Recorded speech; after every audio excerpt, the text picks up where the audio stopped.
Okay, looks like we still have a quorum for the continuation of the meeting.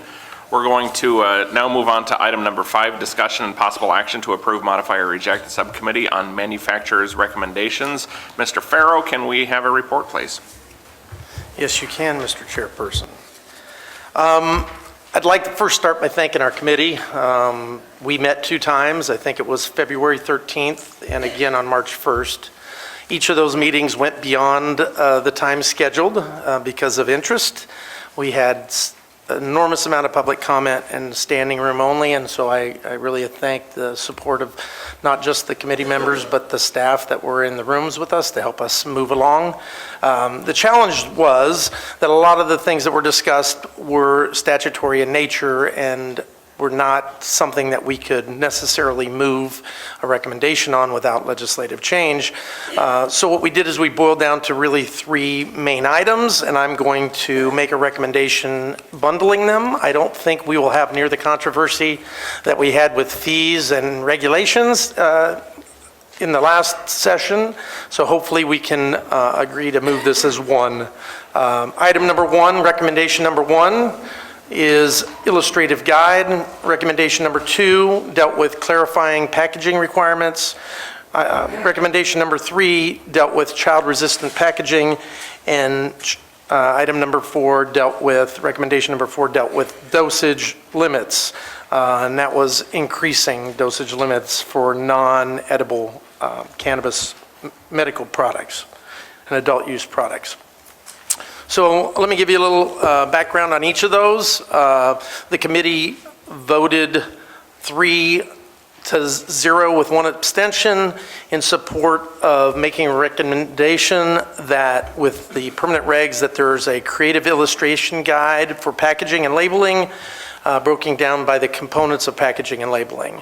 Because there was an enormous amount of comment about the confusing nature of the emergency regs and how you would comply, about the cost that you might go through to get a package created and not having it ultimately approved.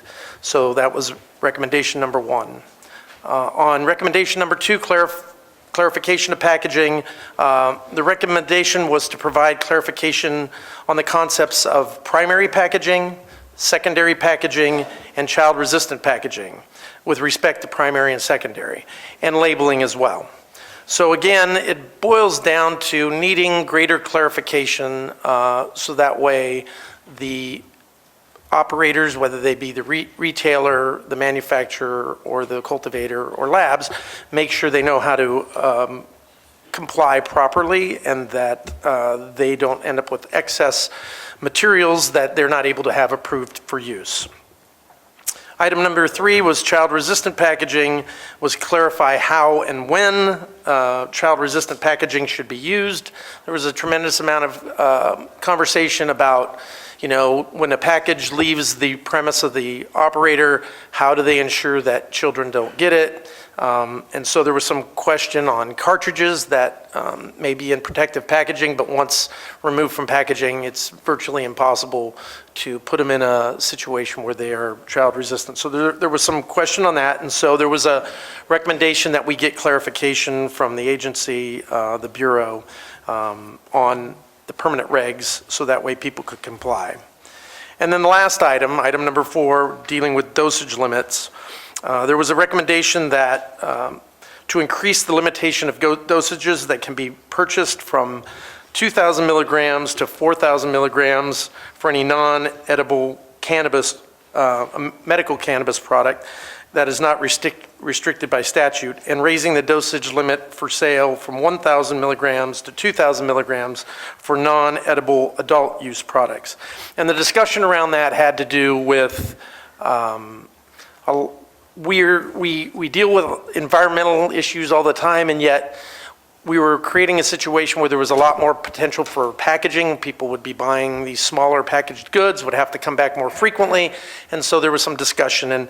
And the committee, after hearing a lot of good comments, thought that there was no significant difference by raising those to public safety and health. So with that, those are our recommendations. I'm going to make a recommendation that we move all 4 as item recommendation 1, 2, 3, and 4 for approval. Second. Okay, we have a motion and a second. Any questions from members?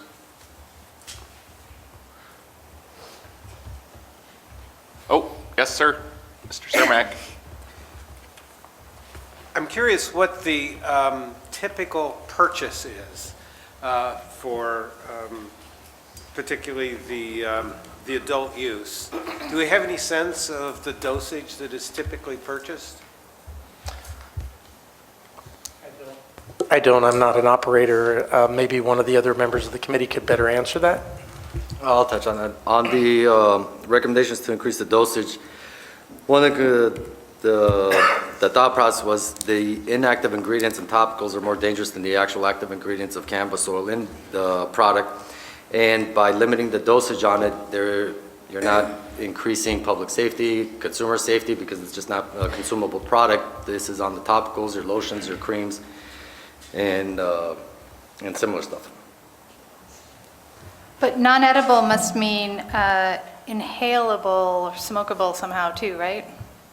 Anything that was now statutory, and then the milligrams, this is on the topicals and lotions. For instance, the vapes, you wouldn't have the 4,000 milligrams and 2,000 milligrams. To clarify, non-edible cannabis products include concentrates like vape cartridges. It includes topical products. There are a number of products that are non-edible. I think inhalable products are already covered by statute. Is that what you're saying? That's correct. So we said that we're not covered by statute. I'm not sure what statute you're referring to there. The vape cartridges would be considered a concentrate product, so it would fall into this non-edible. So if you chose to recommend to raise the THC limits, this would also apply to vape cartridges. But aren't there aren't limits in statute as to the dosage and the number of doses for those products? The limit in statute is for serving size of edibles.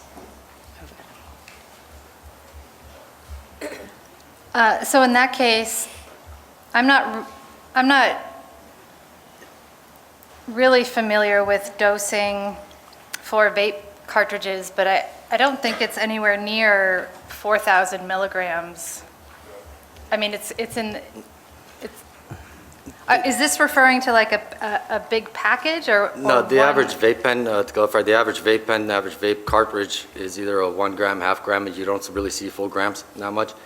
You're really dealing with quarters, quarter grams, half grams, and even with the 1 gram. So at the 4,000, even on a vape cartridge, it would still not affect the dosage of it. It would affect the quantity of it more so than the dosage, because the vape pen, you're not going to be able to drag 4,000 milligrams worth of oil. So it's still, the dosage is still controlled in that aspect. On the edible side, the edibles is where the dosage is, the dosage restrictions still remain on edibles, so you can't infuse with 4,000 milligrams. You can't have a 1,000 milligram chocolate bar where you're consuming the full 1,000 milligrams. So when it applies to topicals, it's a lotion, it's a topical, not consumable. If it applies to concentrates and stuff like that, it's just a matter of quantity purchase. And if we were to limit it on quantity, there's nothing that precludes somebody from buying multiple quantities of the same product to still get to the same 4,000. So it doesn't restrict the dosage, it restricts the quantity as it relates to concentrates. On the edible side, it doesn't even apply to it. I have a quick question for DPH Council. I was just wondering if, through the research and coming up with the original amounts, do we do any studies on other states? So I'm just curious what the states of Colorado, Washington, and Nevada limits are. Yes, we did look at other states in setting these limits, and these were consistent with the limits of other states.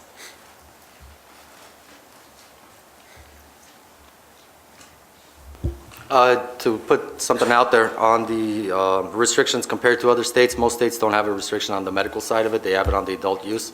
For instance, Colorado is 10 milligrams per dose, 100 per package, but you don't have that kind of restriction on the medical side.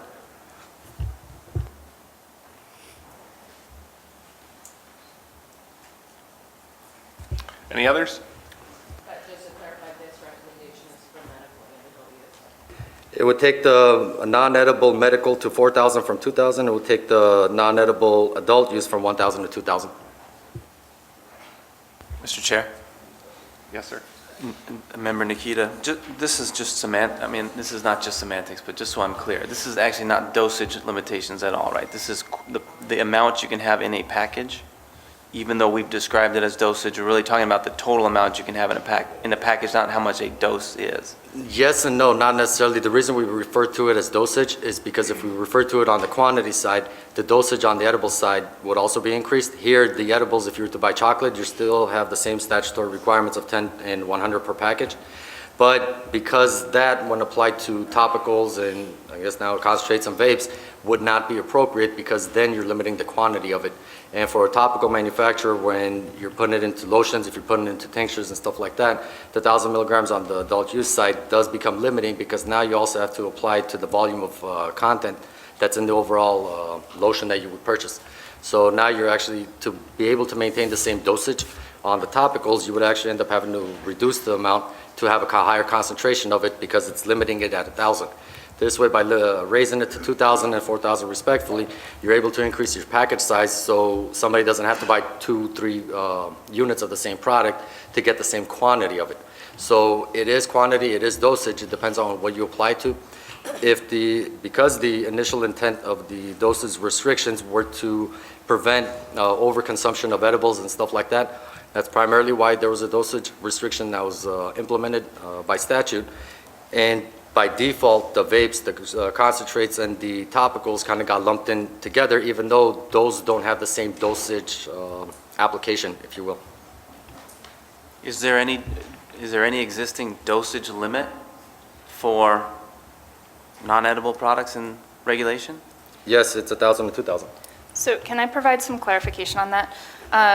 For the CDPH regulations, we do not set serving sizes, or I think what you're referring to is dosage, for non-edible products. We've only set serving size restrictions for edible products. For non-edible products, we've set total package limits for THC. So that's what's being discussed. This is for the total changes package here. limit. This is a total package limit.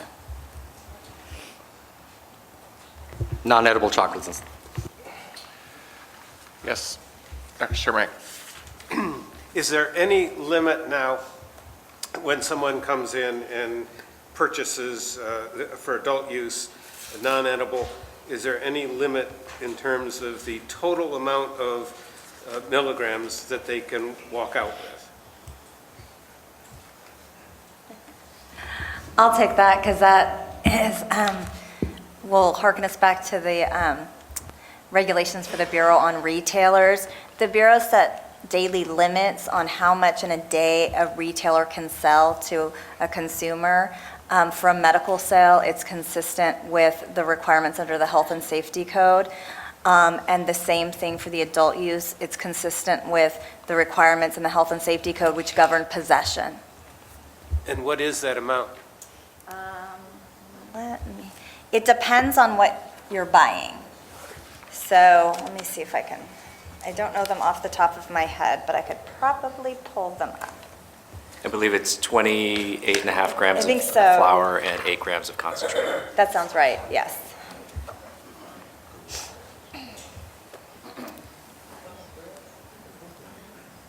Of course, for medical sales, though, if your recommendation has a higher amount than what's allowed for in the Health and Safety Code, we do allow a retailer to sell to that medicinal patient an amount consistent with their recommendation. So if I'm to understand this correctly, this doesn't have anything to do with the total daily amount that someone could buy. It's just whether or not, for the adult use, whether or not they walk out with half as many packages for buying the maximum amount they could as they would now. Right. Is that a proper understanding? I think so, and our daily limits are in our regulation 5409, and you were right, it's 28 grams of non-concentrated cannabis, 8 grams of concentrated, or 6 immature plants for adult use, and then for medicinal, it's 8 ounces of medical cannabis as defined in the Health and Safety Code, 12 immature cannabis plants. However, if a physician recommendation contains a different number, they're able to sell an amount consistent with that recommendation. And that was exactly what we were looking at, is the size of the packaging only, right? Okay, any others? All right, let's go ahead and open the public comment, please. All right, just so everyone knows, because of time constraints, we have had to cut down the public comment to 1 minute. Sorry about that. And we'll start with speaker 1. My name is Kenton Crowley. I'm a doctor of pharmacy and hold the U.S. and international patent on the buccal delivery of cannabis. First, I support the dosage increases proposed. Secondly, since December 6th of last year, I've attempted to get clarity regarding non-edible dosage forms from CDPH, providing written public comment at the manufacturing subcommittee held in March. I've not seen any written comments referring to my public comments addressing dosage forms of non-edible products. In my opinion, non-edible cannabis products should be identified using established pharmaceutical dosage forms as defined by the USP, not by High Times Pharmacopoeia or Cannabis Cup events. I respectfully request this advisory committee to consider putting this topic on your agenda and allowing further discussion. As it stands now, my patients will have a detrimental effect on their current cannabis therapy. Thank you, sir. Speaker 2. Dr. William Norman Munjar. I'm here to say that when you're making these limits on dosages, 2,000, 4,000 ml, the difference between pure distillate from laboratories and homemade butter are extreme. There can be no consistency in dosages with anyone not using distillate pure from laboratories. No one out here has technology to measure milligrams or milliliters per dosage, and you don't either. You also don't have any police or regulatory agencies running around to determine dosage. If you overdose too much medical, you go to sleep. It's very simple. On the recreational, you will never be able to determine dosages because each genetic lineage and strains contain its own levels of THC, CBDs, and all the adjoining things. You need more consensus from science of what these things out. You are regulating and changing these things without any information basis or proof or any validation that anyone's doing it. It was almost arbitrary and imaginary at best. Thank you, sir. Speaker 3. Susan Tibbin. Clarification specifics are a priority. We need to know what exactly needs to be on a fixed label, an insert, a hang tag. A several $1,000 mistake for absolute extracts is the cost of doing business. That same mistake for a small entity means going out of business. We strongly suggest a mechanism to pre-approve and vet labeling with clear, timely, corrective information. That is essential, particularly for small entities. And frankly, DPH has not exactly stepped up to the plate in terms of responding to numerous requests. Thank you. Thank you. We'll move up to speaker 1. Hi, Douglas Reel, East Bay Canada Compassion and the California Compassion Coalition. The California Compassion Coalition is in general support of increasing non-edible products to a limit of 4,000 milligrams. It is important to take into account that for some patients this may equal only a few days worth of medication. M licensees need to be able to realistically meet the needs of patients they serve. Limiting delivery of medication for some patients to only a few days worth of medicine at a time may cause a significant obstacle, undue burden, and frustration of purpose for the organizations providing services. It is important that full extract, cannabis oil, and sublingual suspensions are not considered edible products by the state and inappropriately restricted based on those concerns, and that the amount of milligram doses be consistent with the needs of the individual patients in order to ease suffering, mitigate, attenuate symptoms, and attenuate disease. Therefore, the CCC recommendation is therapeutic donations provided through non-remunerative compassion programs should not be subject to dosage limit requirements. Thank you. Thank you very much. Speaker 2.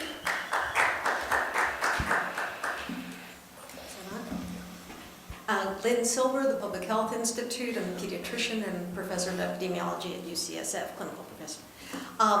The proposal to raise the package limits on non-edible cannabis products is unwise and imprudent, especially particularly for the adult use area. This would increase it to 20 times the amount currently allowed in a package of edibles. That is not wise. We know, and it's part of the National Academies of Science review, that frequency of consumption is a risk factor for development of problem use. We currently have 4 million Americans with cannabis use disorder. Our regulatory strategy should seek to promote smaller levels of consumption and less frequently, not more frequently. In short, we do not need Coca-Cola style family size bottles for cannabis, and moving the package sizes up will basically create that situation.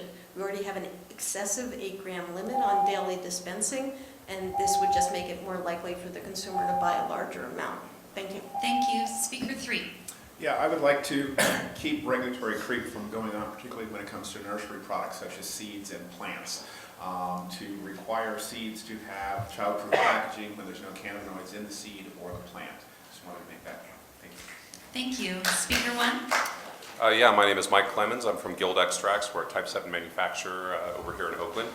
I've seen that there are statutory distinctions between edibles and then some other oral deliveries like tinctures and capsules, yet we don't have statutory delineation between, say, capsules and tablets or tablets and mints, which are very, very similar. Also didn't see any statutory distinction between THC, which is the psychoactive component in cannabis that can have some deleterious effects that you guys are trying to avoid by implementing these dosage recommendations, and THCA, for instance, which is a non-psychoactive cannabinoid that has totally different utility at totally different dosages. THCV, delta 8 THC is kind of the same way. And so I'd strongly recommend consideration between these different molecules when putting in the statutory, the dosage recommendations for these things. Thank you. Thank you. Speaker 2. Sean Grenoway for Orders. I just want to give you a real world example of what our veterans medicate with. It is not abnormal. In fact, it is very normal for our veterans to be on a regimen of 1,000 milligrams twice a day.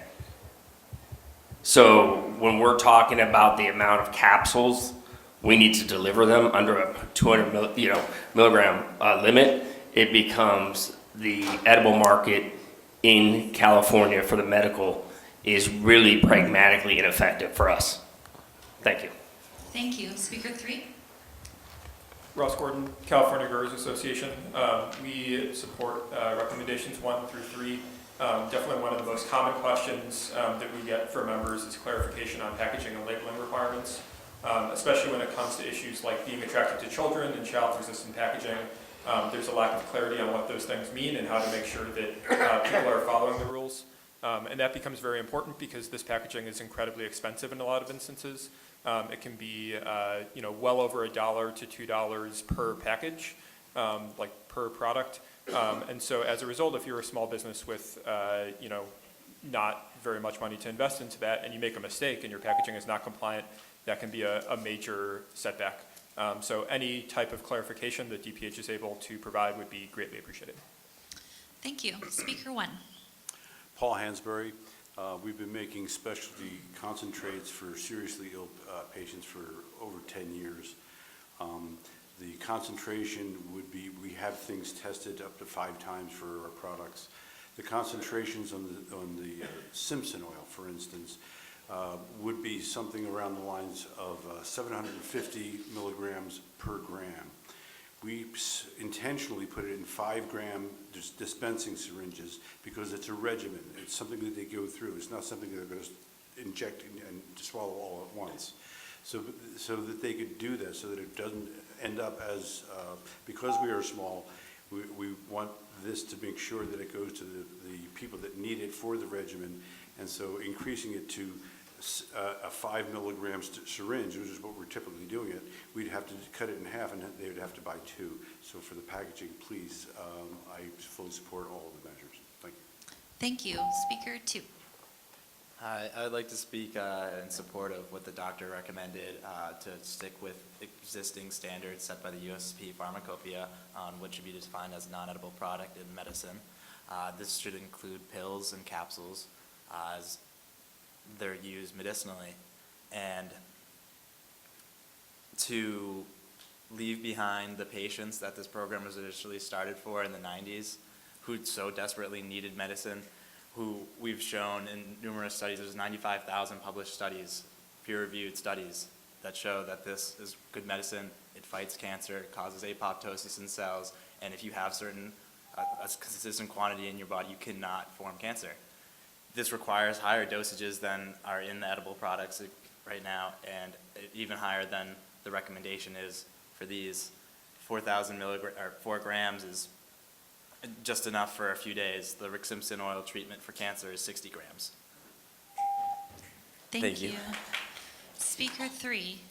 Hi there, my name's Alex Shadani. I just wanted to speak that I understand the concept of limiting edibles to prevent children or someone else from eating it and getting, hurt by it or whatnot. Not that it hurts anyone, but getting too high. But for pills that are taken by people medicinally, usually those are prescribed from the pharmaceutical companies in month supplies. And people, shouldn't need to go to the store every 3 days to get their pills when it comes in the child-safe bottle. And we want to propose that there's a different kind of regulation for that for pills and tablets. Thank you. All right, Speaker 1. My name is Lindsay Comey. I'm a Navy veteran, and I use high doses of cannabis products to deal with my PTSD. It's very important as an elder that I be able to have access to that medication, and that the smaller dose packaging, honestly, is killing me in the market. So I'm not able to get the meds that I need without compassion. When I go to the dispensary and I come out with my child-resistant packaging, I'm very vulnerable to street hoods. Everyone knows that all that child-proof packaging, and when you walk out of the store and go to your car within 3 blocks, that you just came from the dispensary. And I need you to think about what's happening on the street to those of us that are trying to comply. Thank you. Speaker 2. Good afternoon. Rich Miller from American Alliance for Medical Cannabis, a patient-focused organization, one of the oldest in the state, primarily finding it extremely difficult for patients to get access to their medicine simply because most of the patients that I deal with are in banned counties that don't have access. They need to get their access to their medicine, and they need to get it at large supplies, especially those patients with AIDS and cancer. And they're finding it extremely difficult at small dosing and amounts to be administered at each location at the dispensary. It makes it difficult for them to get a sustaining supply, especially when they're fighting cancer. In addition, there's some packaging and labeling issues that are a concern to me, and that I would ask that you include CBDs as well as anything that is 0.5% or higher, because it does have a pharmacological effect, and this does affect the patients when they are going through treatment protocols. Thank you for your work. Thank you. Speaker 3. Yes, hello, Adam Villarreal, Navy vet, working with the Social Equity Program currently with my company. I wanted to again thank the committee for addressing this particular concern. It's a really big issue to a lot of people. And also, one thing that I wanted to bring up that I had noticed hadn't come up was these lower limits on the dosages when lesser cannabinoids are not taken into account, and when people who need much higher dosages are not taken into account. It also promotes a predatory products practice. You have people out there selling very, very low milligram dosage as a commodity products for a profit, and this encourages a race to the bottom per milligram of what can be offered. You can make more money by making the products less medically effective. That doesn't help anyone, really. And if you had products that were come out as effective and people could see that those dosages reflect, you wouldn't take 1 milligram of Tylenol. Why would you encourage the whole marketplace to sell it at those kind of rates? Thank you. Right. Speaker 1. Hello, I'm Valerie Corral, the co-founder and director of WHAM. I want to speak to the restricting of high THC. It's imperative to lift the restrictions and for appropriate oral application, topical and rectal applications. And the reason is without having access to high-dose THC, specifically, people are not able, those that can manage the high-dose THC, are not really able to have a significant change in their cancers. Now, this is not always the case, but often the case. What we find is that a proposed dosage ceiling should be more in line with what our members who are seriously ill patients, I've spent 25 years doing this and working with some of the most seriously ill people in the community. We supply somewhere between 30,000 and 46,000 milligrams per month of cannabis.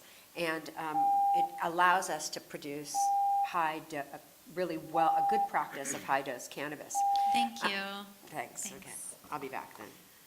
All right, speaker 2. Hello. I speak in favor of all 4 recommendations, but at this point, further clarification is almost too late considering an effective date of July 1st and lead times on packaging orders.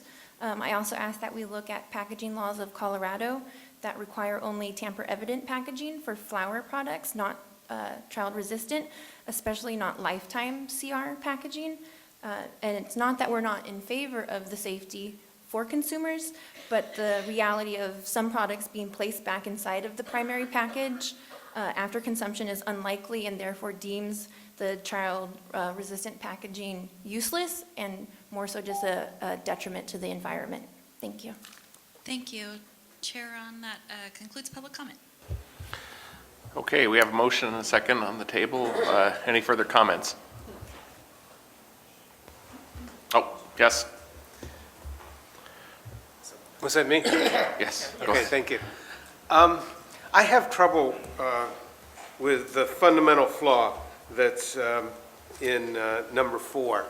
And the fundamental flaw is in saying you can buy 1,000 milligrams or 2,000 milligrams of this product instead of saying the amount of THC, the amount of CBD, which is in that product, and measuring it by that. It's like taking a bottle of aspirin and saying this bottle weighs half a pound and this bottle weighs 1 pound, without telling you whether or not which of the bottles has baby aspirin in it and which of the bottles has larger aspirin in it. I don't know how to correct this, but there's a fundamental flaw in just talking about the weight of the product without looking specifically at the contents and the total milligrams of the active agents in that product. My preference would be that we'd separate 4 out so I could vote for 1 through 3 easily and not so much for 4. To clarify, these are not product weight requirements or limits. These are limits on the amount of THC in particular that can be in the products. In particular? Okay. Yes. Is it THC or any cannabinoid? It is THC, and among the various types of THC, it is THC delta 9 in particular, which is the psychoactive form of THC. To add a comment for maybe a little bit of clarification, I agree with Dr. Cermak in that THC alone identifying it is not enough. That said, we're at a point in this industry where there is absolutely almost no information on THCA and all the other ones. There are hundreds of them, thousands of them. The problem is right now the only thing that we do know about is THC, CBD, CBN, a couple of them. So if we were to wait until we have studies and identifying how much THCA is appropriate for this condition or that condition, we're a ways off on it, being even at that point to do it. Right now, what we have in front of us is THC, CBD. This particular one has to do with THC. And a couple of things to note. Even with the increase in dosage, it's still well under the daily maximum limit. So considering the taxes being as high as they are in California, pretty much a lot of the markets, most of the markets, it's the difference of, for instance, saying instead of buying a 100 milligram package, you're forced to buy, instead of buying a 1,000 milligram package, you're forced to buy 2,000 milligram packages. It ends up adding packaging costs for the producer. It ends up adding additional quantities that the consumer has to purchase, and it's going to be that much more expensive. Not changing the dosages, and I'll even put this out there. Initially, when we started this conversation, it was to take out all the dosage limits, because as it applies to the increases in the products that we're talking about, it doesn't change. It doesn't make a difference unless we go above the daily purchase amounts. So the implications are lower taxes, lower packaging costs, production costs for the producer, The consumer that needs to purchase a higher quantity amount is not forced to buy multiple units of the same exact product just to get to the higher doses that they needed. And the only reason why we're going in with 2,000 and 4,000 is because we thought we could get away with this one, whereas we couldn't get away with the recommendation to completely take it out. So. Can I just ask a quick clarification? So you said it's related to THC, but the actual recommendation is kind of vague. It doesn't say anything about THC, and it uses the term dosage, not the whole package. So are you saying because in the regulations it specifies the 2,000 and 1,000, the recommendation is talking about THC? I'm just not seeing that in the actual recommendation we're voting on. It doesn't say anything about THC or total package. It says dosage of milligrams and doesn't specify what. So on dosage, the only thing that is restricted, the only thing that dosage does apply to would be the THC and Okay, CBD. so The because other of what's in ingredients the would- underlying regulations, okay. Well, I think just to get back on track, this recommendation is for package, not limits on dosage. So let's remember that this is for the total amount of THC per package, not per dose. Right, except that's recommendation. Okay, so, do we have any other comments? We have a motion and a second. And let's go ahead and do a roll call vote then. Baboyan. Aye. Cermak. Nay. Clifford. Aye. Dombrowski. Aye. Farrow. Aye. Harada. Nay. Jacobson. Aye. Leff. Aye. Lynch. Aye. Nevada. Aye. Nikita. No. Peck. Aye. Ron. Nay. Stevenson. Aye. Todd. Aye. Williams. Nay. Woolsey. Aye. Wu. Aye. You. Aye. Motion passes.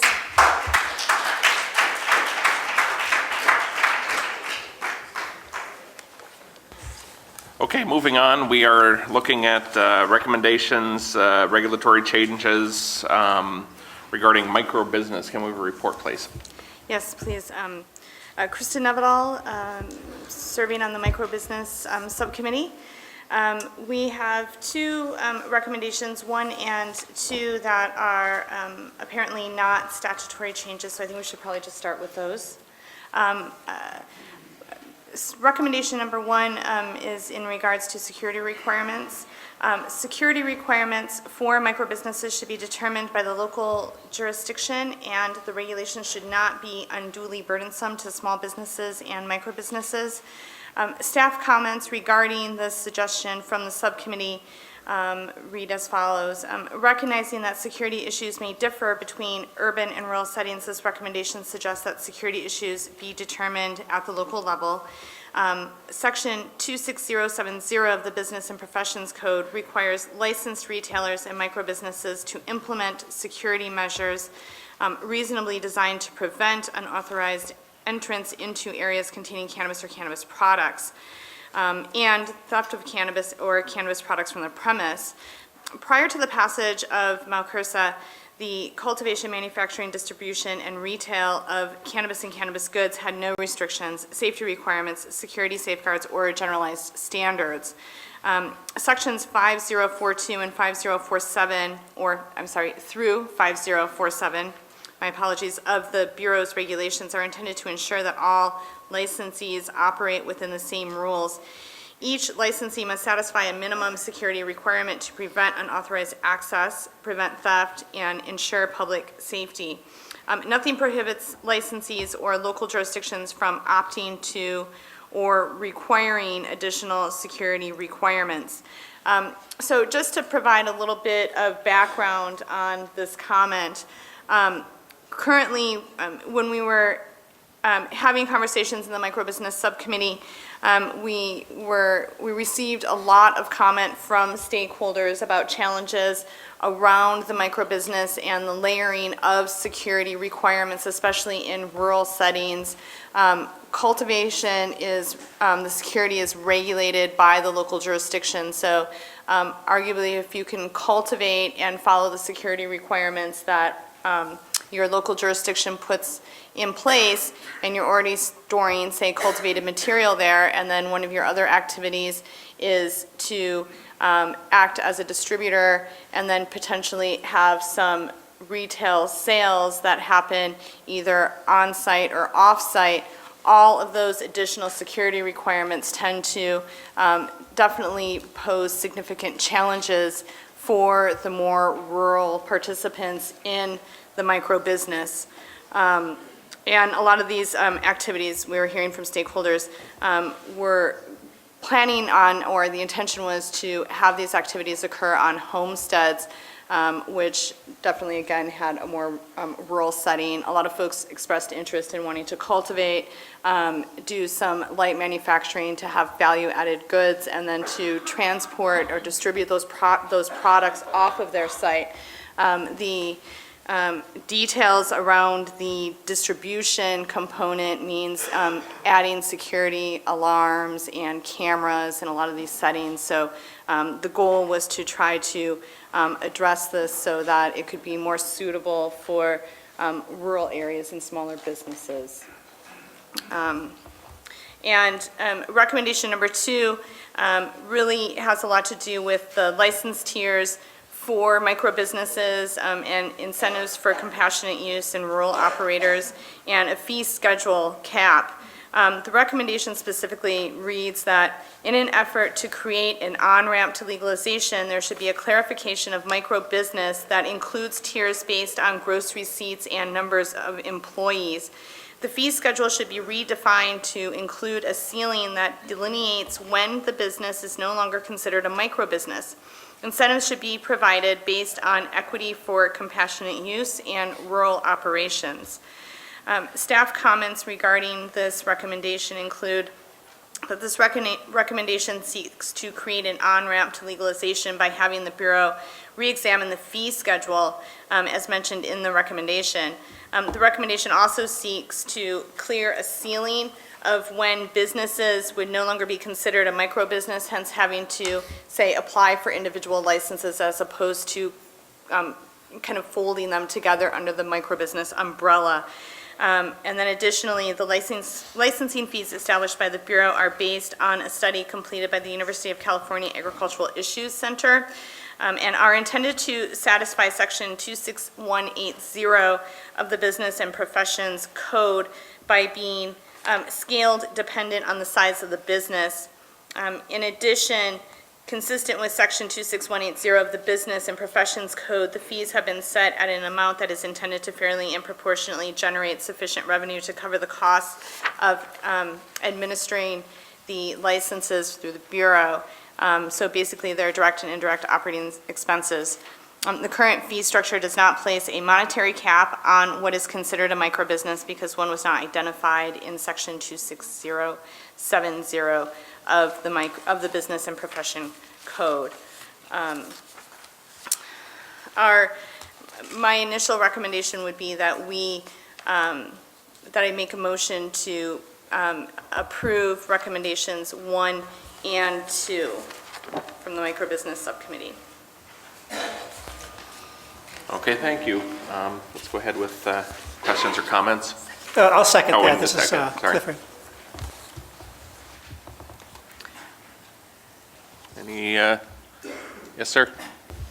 So with regard to recommendation number 2, which I support, I do support it, but I'm kind of bothered by, this is an issue we didn't really have time to address in subcommittee because of time limitations, but the basic issue we're trying to get at here with number 2, I think, is that we've got this provision called microbusiness. But if you look at the statutory and regulatory scheme underlying it, unless I'm missing something somewhere, there's nothing in there requiring operations to be small, which is what micro means to me. I mean, so I think we're trying to basically get something in there to say, what's the maximum size you want to put in here? And I think it's odd, if you look back at, I think it's BPC section 26070, A3, if you look at like where was the original micro in this scheme? If you read that section, it looks to me like the statute was intended to say that whatever else you have to do to get a microbusiness license, you have to cultivate 10,000 square feet or less. And you can additionally, distribute or manufacture or retail in addition to that. But that was the original tie to micro. And of course, that hasn't been interpreted that way, and the regulations now say that, you have to engage in at least 3 of those 4 things, but there's nothing, we just lost the micro part in there. And I think, I can see arguments to the contrary in the statute, but that's what it looks like it was intended to do to me. And so what I'm wondering if there's a way at this point, I feel like that's what we really ought to be recommending, is that issue be looked at again by the Bureau, and can rules be developed that would actually require that cultivation, a small cultivation requirement to be the touchstone. Right, so just to clarify, the discussion for consideration is, would cultivation be required as one of the 3 activities conducted under the microbusiness license? So the 10,000 square feet or less of cultivation would be the initial qualifying indicator, and then you could add a minimum of 2 of the 3 other opportunities, such as manufacturing, distribution, and/or retail. That's what I'm suggesting, yes. Okay. Is that from a friendly amendment? I would put that in the form of a friendly amendment, but I guess I'd kind of like to get a sense of it. I don't want to go down this road if it's going to be a waste of time, and if council thinks that that's not a legal interpretation, they can't do that or something, I'd like to hear. But if I need to make that as a friendly amendment to get it on the table, I will do that. I think the language that they have in here, sealing that delineates when business is longer. Second. Okay, I will make that motion. So I mean, is it an appropriate, is that something that we could do at this time? Would be looking at amending the recommendation to include that suggestion? I think you can't really amend the recommendation that was made by the subcommittee in terms of changing what their recommendation is. Okay. However, you can make a motion to adopt it with certain amendments, but you can't really amend a recommendation because that was voted on by the subcommittee, but you can determine, again, like, if you want to adopt it, recommend that, or make a motion we're going to adopt, but I recommend we adopt with certain amendments. And that's my intent. Yeah, and I just follow that, you have language in your recommendation that I think gives you a little bit of that wiggle room where you're saying sealing that delineates. So, if we want to try and weave that conversation there, I think you have enough room to be able to do that. Could I just point out that there could be people who are wanting micro-business licenses but don't necessarily want to cultivate? I don't doubt that, but I'm not sure that's the intention of the original statute. I'm not sure the current Right. I'm not sure the current application of the statute follows the rule applying the statute follows the intent of the statute, and that there's no size limitation. I agree with you. I'm just making the point that tying it to cultivation, I agree that, you should probably define some type of size metric qualification, but I don't know if it's tied to growing. Well, right, just in support of tying it to growth, though, I think the point was that the underlying ballot initiative that created the micro-business license, its tie that made it micro was the fact that it limited cultivation. So that was through a limit on cultivation is what set the smallness of a micro-business, which I think takes it back to that. Understood. I'm just saying if we're going to try to put together a proposal, let's eliminate other loopholes and one of them could be that, hey, we're not growing, we're doing everything else, right? So I'm just saying if we want to do it, let's just clean it up all at once and consider other alternatives. To kind of chime in, I think the initial spirit of the micro-business tier and the license was to provide an opportunity for smaller operators to be vertically integrated in a small operation without having to go out and get one of each category license. And initially, because when all this started, the focus was really on cultivation, and somehow cultivation became the defining limit on it. I think the name micro-business is kind of inappropriate because it, like I said, it suggests that you're a micro-business. You can be a fully vertically integrated operation with manufacturing, distribution, and retail storefront in the front, and have nothing to do with cultivation. Your restrictions as it stands are your 10,000 square feet on cultivation, your non-volatile on the manufacturing, and then 3 of the 4 categories. Distribution isn't just a natural category, so it really comes down to are you a cultivator or a manufacturer that's vertically integrated. At some point, you are going to, preferably, hopefully, you hit some pretty high revenues. So the question becomes, what does the cutoff become? Is it the canopy? Are you in a position where now you can increase your canopy? Is it the dollar amounts that you're producing? And then if it is the dollar amount, is that dollar amount tied to your distribution activity, or is it tied to your manufacturing activity? I do agree that we need a lot of clarification on what separates a micro business from a legitimate, not a legitimate, from a bigger business, which for all intents and purposes, with the exception of those 3 restrictions, you're really no different than anything else. But to dial it back to the beginning, the spirit was to provide it as an opportunity for people, for groups, for companies that didn't have that opportunity otherwise. So I think that's kind of the direction we got to go. Maybe provide an opportunity at some point to separate the licenses where it's, hey, here's I'm turning on my micro, give me 3 additional individuals or give me 4 individuals, but just some commentary.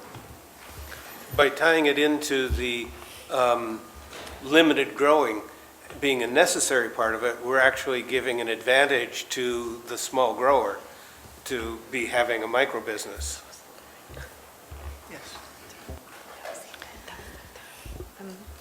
But I understand that was the intent. Is that right? Was that the intent originally, was to give an advantage to small farmers?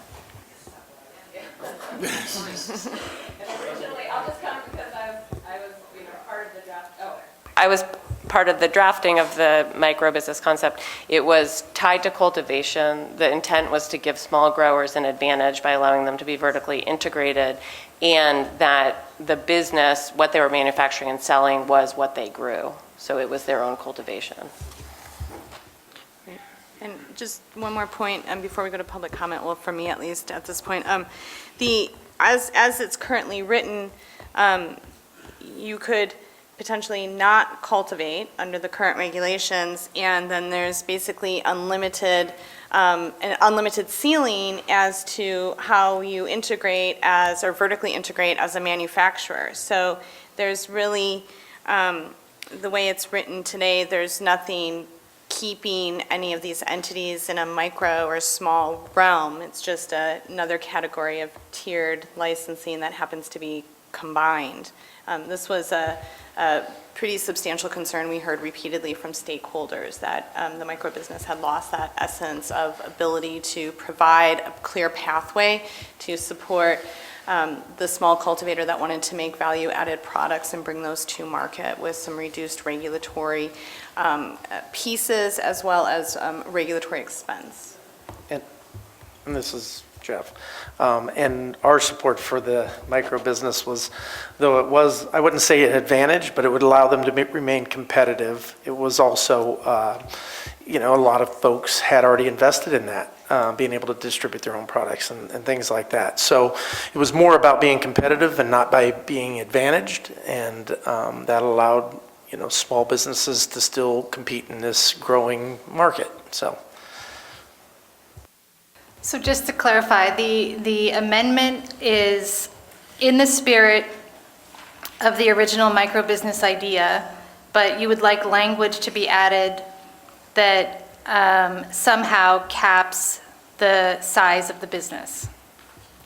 I think that is correct. So the amendment, I think the amendment specifically would be to consider a friendly amendment that includes, and I'm looking at kind of the third sentence into this, right? So if it said redefine to include a ceiling that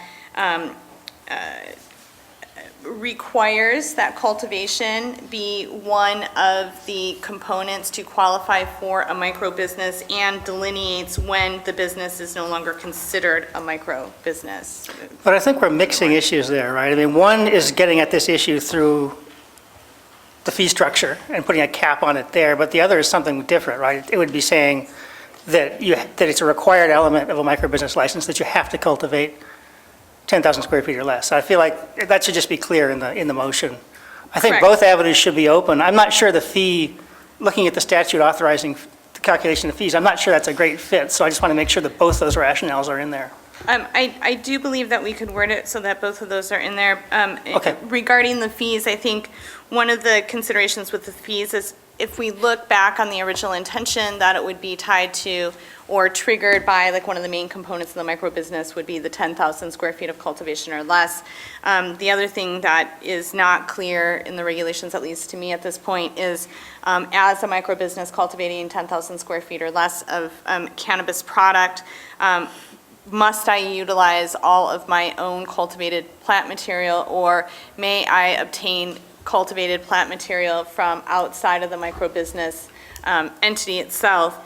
And so if we were to add, say, the requirement for 10,000 square feet of cultivation, but we failed to suggest a cap on the monetary value that a micro-business could bring in, then it would kind of ultimately potentially create the same sort of scenario where a 10,000 square foot cultivator could bring in endless amounts of product from other cultivators and still have very large micro-businesses, say. So that was.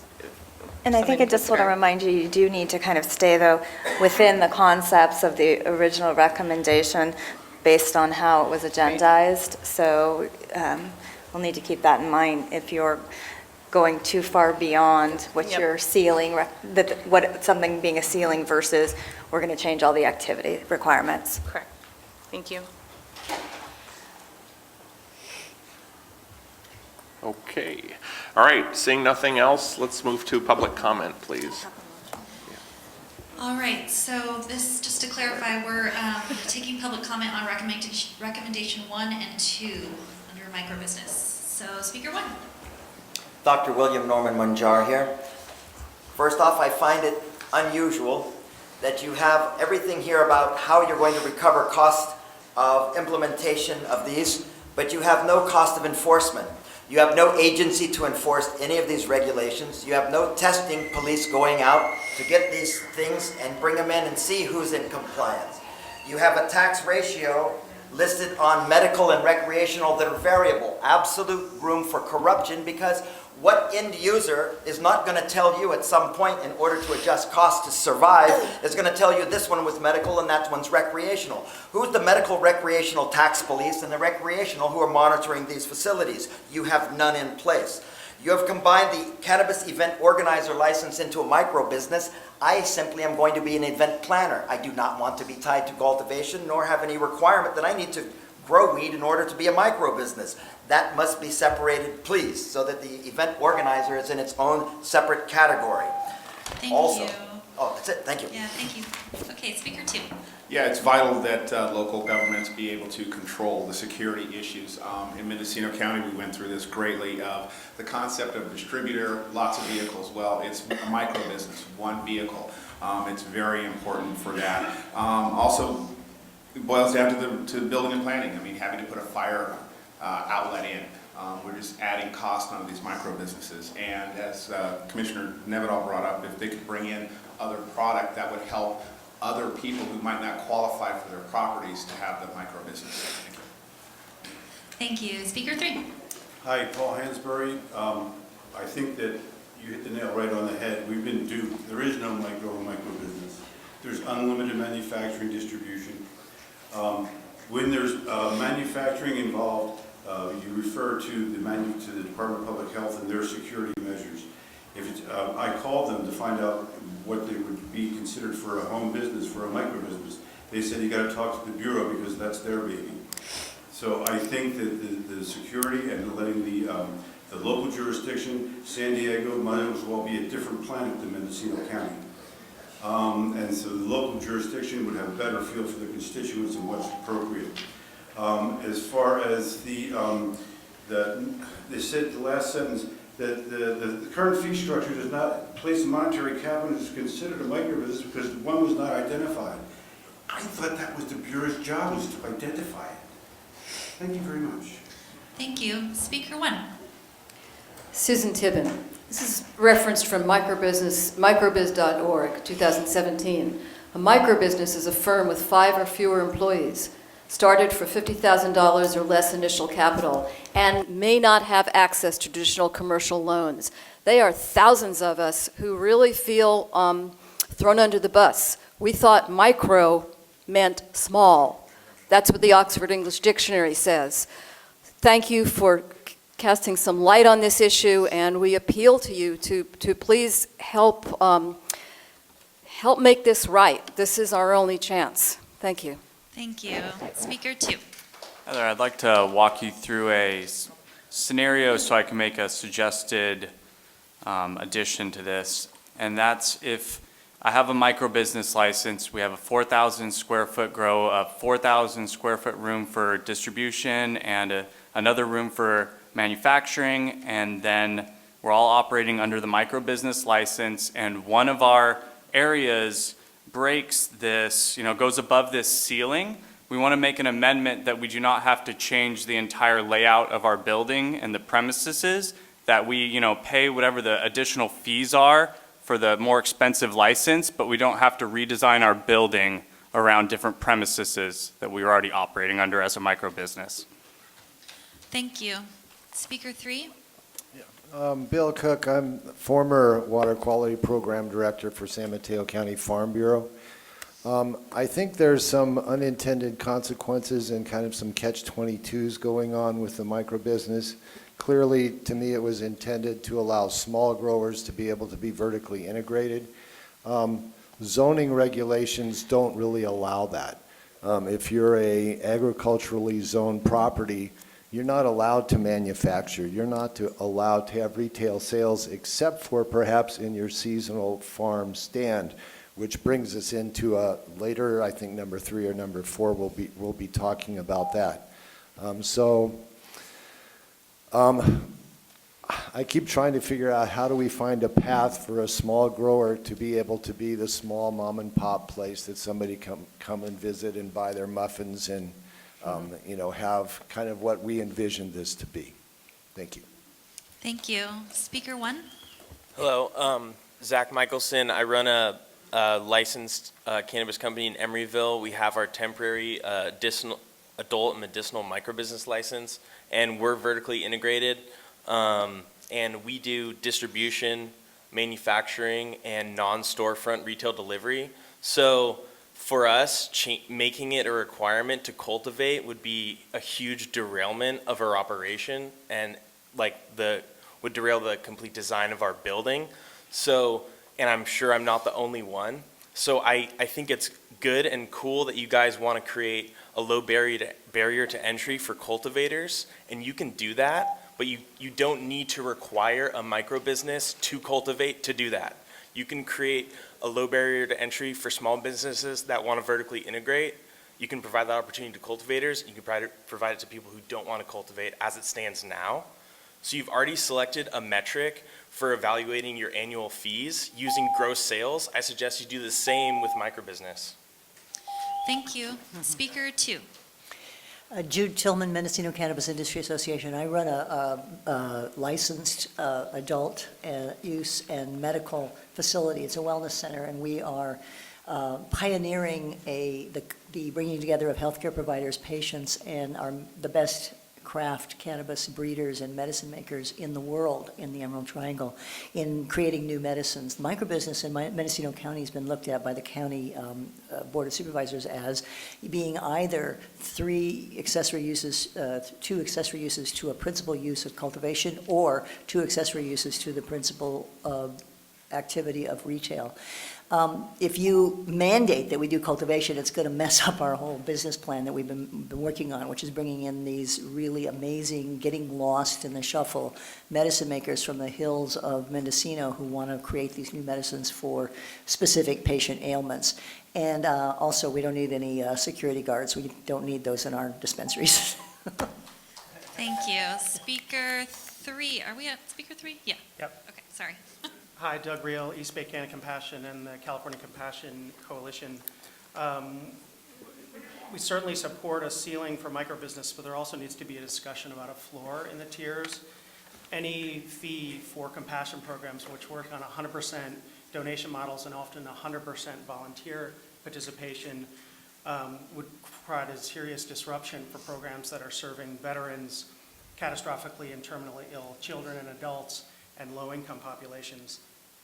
So it is the CCC's recommendation that based on the CDTFA's determination that donated products are not assessed by the excise tax, we recommend that the BCC delineate between 100% donation programs as a $0 bottom tier on the fee structure and amend the current bottom tier to read $1 to $500,000. The exempt new $0 bottom tier where non-remunerative cannabis programs would operate free from all application and license fees. Thank you. Thank you. Speaker 1? Hi there, my name is Alan Steiner. I'm with Greenrush Consulting. One thing that I find is that the word microbusiness does not occur in a lot of city ordinances. And I think that a big reason for this is that cities do not know what a microbusiness is. They do not know how to zone for it. They don't know what they're looking at. I think that it's imperative that the BCC takes on the task of educating, creating the materials that are necessary to educate our cities and our citizens and our potential business owners to what this license is and how it functions. I live in an area where there's a brewery, there's a coffee roaster, there's a winery. It would be great to have a micro business right there. And it's impossible simply because the cities don't know that they can do it. Thank you. Thank you. Speaker 2. Hi, I'm John Brower from Trinity County, and I want to echo what the last two speakers both said. One about a cap, absolutely in keeping with the spirit of microbusiness. It should absolutely be tied to the 10,000 square foot of cultivation. That's why it's there. Trinity County has a microbusiness ordinance bouncing its way through our planning commission for the last few months. We've been picking it apart in much the same way.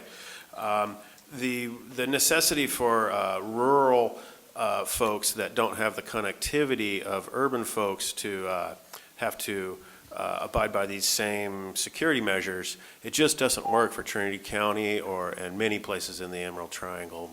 We really need some other local means of determining those security requirements. And this microbusiness subject is really, really important to the Emerald Triangle and a lot of small mom and pop operators. It really does deserve your time and effort. Thank you. Thank you. Speaker 3. Russ Gordon, California Growers Association, would strongly echo everything that John just said. Some of us have taken to calling this internally the mega micro, and so it's good to see that is sort of widely recognized, that's how it's worked so far, and sort of taking into account that's how it's worked to this point, asking what can we do to fix it is the logical next question, and I'm really glad that we are having that discussion here. The first recommendation, I think it's very much timely. There are very concrete discussions happening right now in the Mendocino and Trinity County Board of Supervisors and likely other places as well, that they're really trying to make the microbusiness license work for rural operators, but these specific security requirements are standing in their way. And so giving local governments the authority to have flexibility with those is extremely important. I think creating these sorts of licensing tiers and fee cap and revenue caps are also really crucial. If you look at the businesses that are getting microbusiness licenses, typically they've been very large, vertically integrated urban dispensaries, and that's not who this license was created for. Thank you. Thank you. All right, Speaker 1. Hi, my name is Michelle DeZitzer, and I'm founder of Cannabis. I think it's really important to consider that not all cities allow cultivation. So if they do allow microbusinesses, it's very difficult to have a microbusiness without cultivation if you're requiring to have cultivation. So I wanted to make a point that some businesses are able to do microbusinesses by outsourcing some of their products and help other businesses get their products out.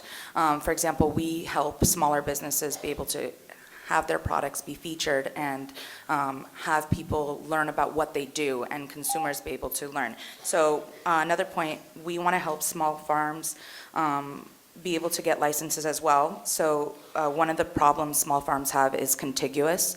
Microbusinesses have to be contiguous, and if small farms can't be allow small farms to not be spaced to not have to be contiguous. Thank you. Thank you. Speaker 2. Valerie Corral with WHAM.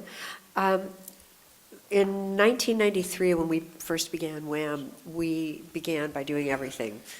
A basket in the back of my car, going to people's houses. And we have continued to do so. We've not taken partners, or we've not sold to MedMen.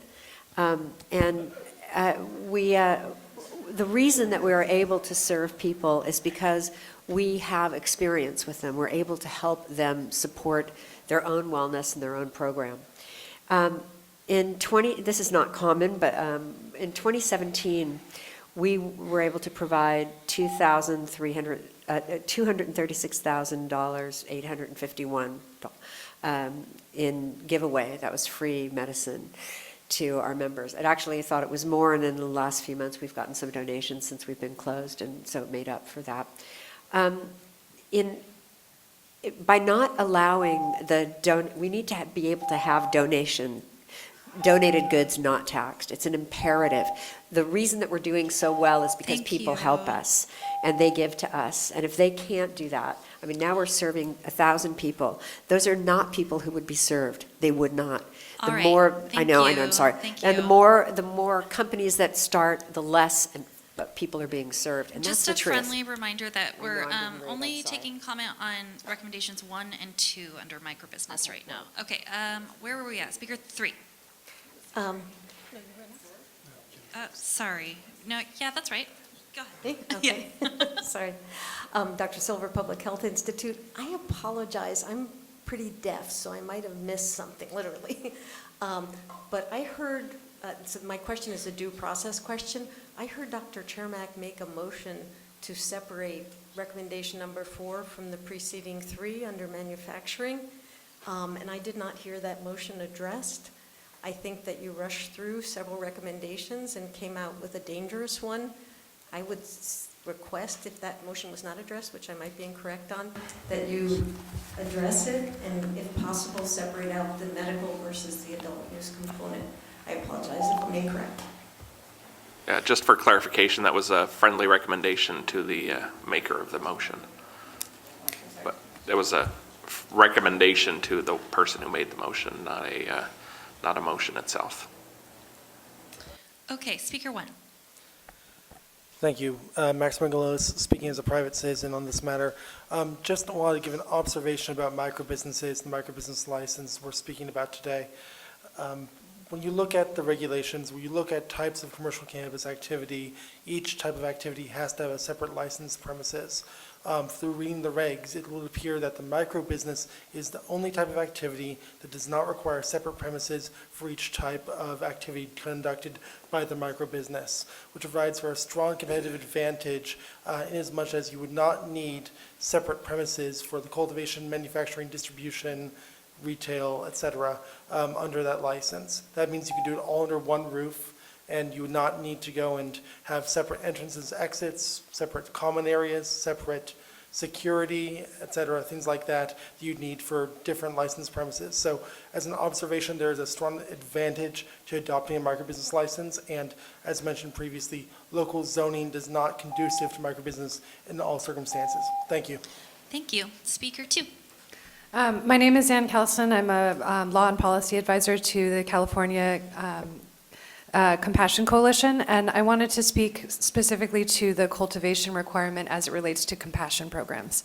There may be very sound reasons for keeping the cultivation requirement in for other licensees, but my understanding is that the Bureau is currently promulgating emergency regulations, specifically non-commercial licenses and within non-commercial licenses, micro-business licenses for compassion programs. Some compassion programs may choose not to cultivate. Requiring a non-commercial licensee to engage in cultivation would unduly restrict them to be able to engage in the other 3 license types. Some manufacture specific kinds of medication for their patient groups. They're also principally responsible, or they, in theory, will be responsible for distribution, self-distribution, and dispensing, which is something like retail. So whatever rules are created for the microbusiness license type, please exempt compassion programs from the cultivation requirement so they can have the greatest flexibility possible, given the limitations that they've already had imposed on them. Thank you very much. Thank you. Speaker 3. Hi, Joseph Aroni with the Sweet Leaf Collective, a non-commercial compassion project.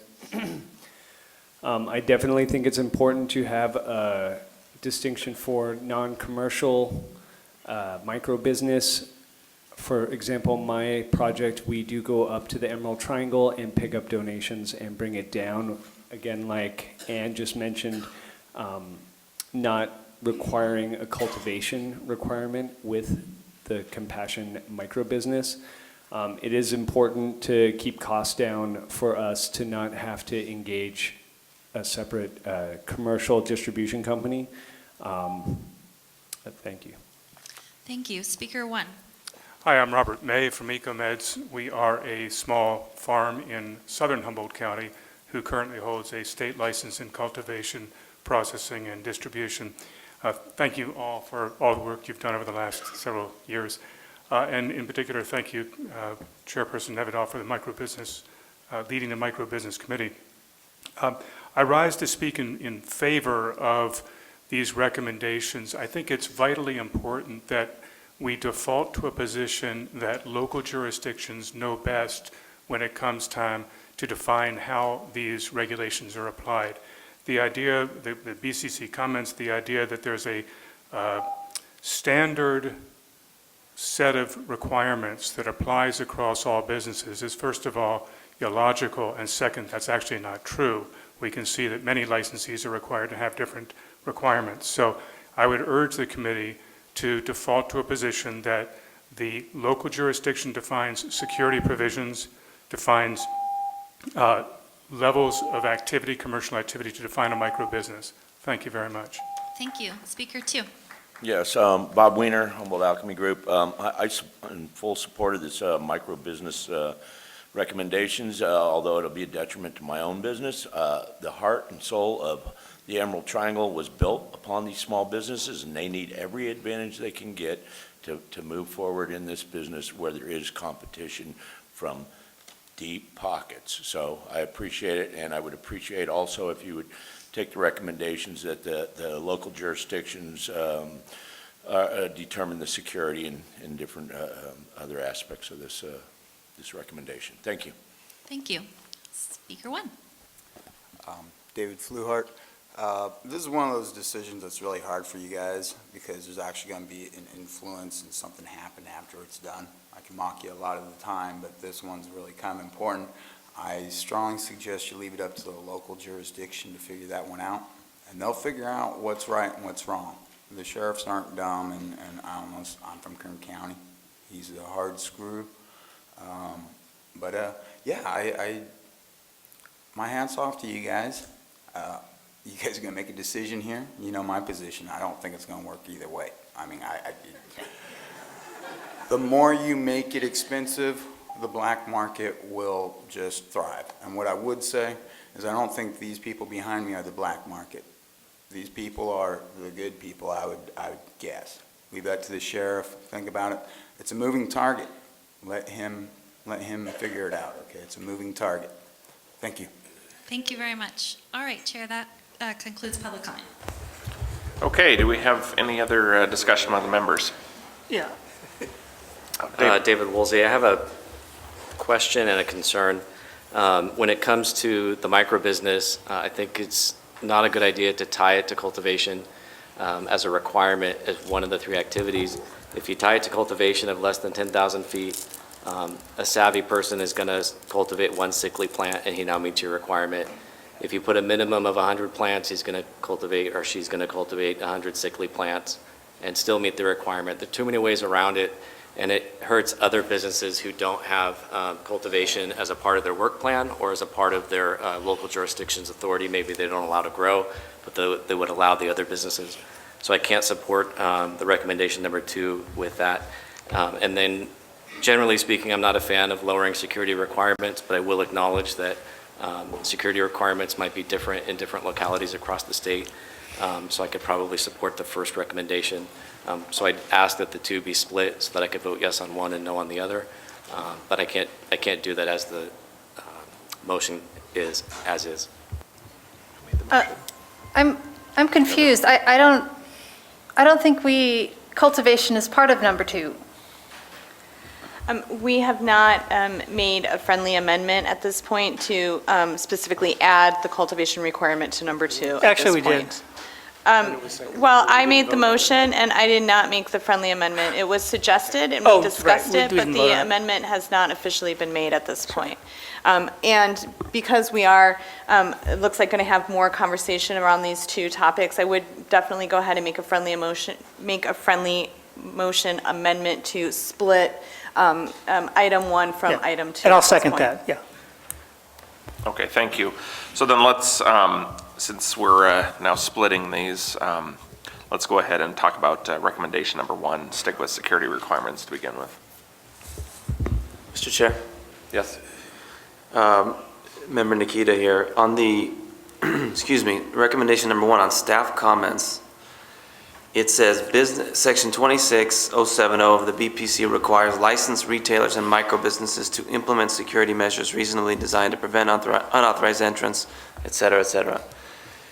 Can I get maybe just a weigh-in from council here? But the recommendation seems to say we don't want that requirement being levied at the state level. We want that at the local level. Is that something that the regulations can do given the statutory language? Are you basically saying no, we can't do that? Well, I think there need to be, it definitely calls for security measures. The locals always have the ability to put in additional security measures than what the state has put in based on the tenets of local control in the statute. So, and then the state, of course, can determine what security measures it intends to put into place.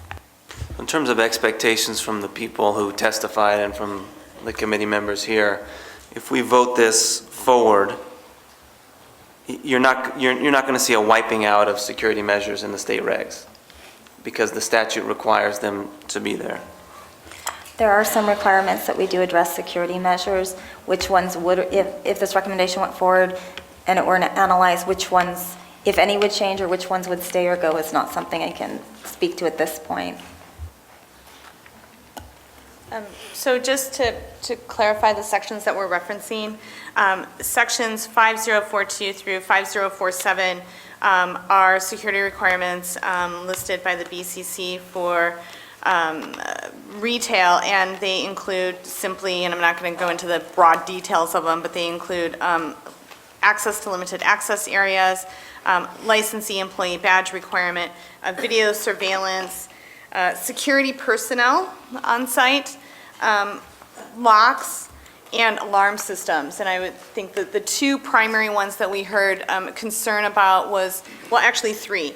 Video surveillance at these facilities, security personnel on site. That requirement is onerous and overly expensive in small settings, and then also alarm systems. So those were the 3, just to put it into context, the 3 main ones that we heard were most challenging to stakeholders. Let me just make a quick legal clarification there. Those provisions are actually in the first chapter, which means that they apply to all bureau licensees, not just retail. Oh, my apologies. But thank you for that. But still, the 3 that I referenced are the ones that we heard the most concern from stakeholders regarding. Is it, based on those concerns, would it be more suitable or appropriate to the committee for us to specify which security requirements so it's not as broad of a? It might be, because that, this conversation brings something up. Does this replace all 5, 4 or 6, 40, basically strike 42 to 47 and say the locals, and if the locals don't do something, then there's no security requirements? That was not the intention. Okay. For there to be no security requirements. So it really was that, as we were listening to stakeholders talk about cultivation, the security requirements largely default back to the local jurisdiction. But once you move into, say, distributing your own product through a microbusiness or through a distro transport, you have to suddenly have alarm systems and cameras in place. Once you're engaged in any retail sales at a location, you also have to have a security guard on site. If we're looking at the reality and the intention of a lot of these stakeholders that we spoke with to conduct these activities in rural settings, at their homesteads potentially, these requirements don't necessarily fit in that setting, and they become incredibly expensive and onerous in that setting. So it was really those 3 pieces of security that were a priority to us in the conversation. It's, I mean, it kind of goes back to the problem with, like, what is a micro business and how many things fit under that definition, because now we're talking about security requirements related to micro business, but that could mean a manufacturer and distributor in an urban setting, or it could mean the small cultivator who's also selling their product in a rural setting, of which it seems like this recommendation is more appropriate. And just to that point, one of the other things that we heard about the microbusiness just repeatedly was that the way that the regulations currently embody the microbusiness, it doesn't even fit in the rural setting. The only place for these microbusinesses to actually work the way they're written today is in a very urban setting. So it basically eliminates the intention for rural cultivators or rural businesses, period, to actually engage in a micro business. So the goal really of the subcommittee, I feel like, was to try to remedy and address those issues that we were hearing from rural stakeholders that were very excited about the micro business, but find themselves absolutely no way to participate in it because of security requirements and then additional items that we would speak to in the future items. To make a couple of comments, I think the micro-business topic, the whole implementation and administration of the application process and license in California, I think we may be too far along to be able to unwind some of this. Here's the thing, just like the security piece, micro-business affects different parts of the state very differently. For instance, in LA, you have a situation with the pre-ICO property shops, the Measure M shops. A lot of them elected to go micro-business instead of being a standalone dispensary. These are 1,500 square foot shops, 2,000 square foot shops. If you were to tie a mandatory cultivation requirement to it, that just basically kills it. The companies that went out and already secured their micro-business licenses that are not cultivating, that ends up really significantly hurting their business.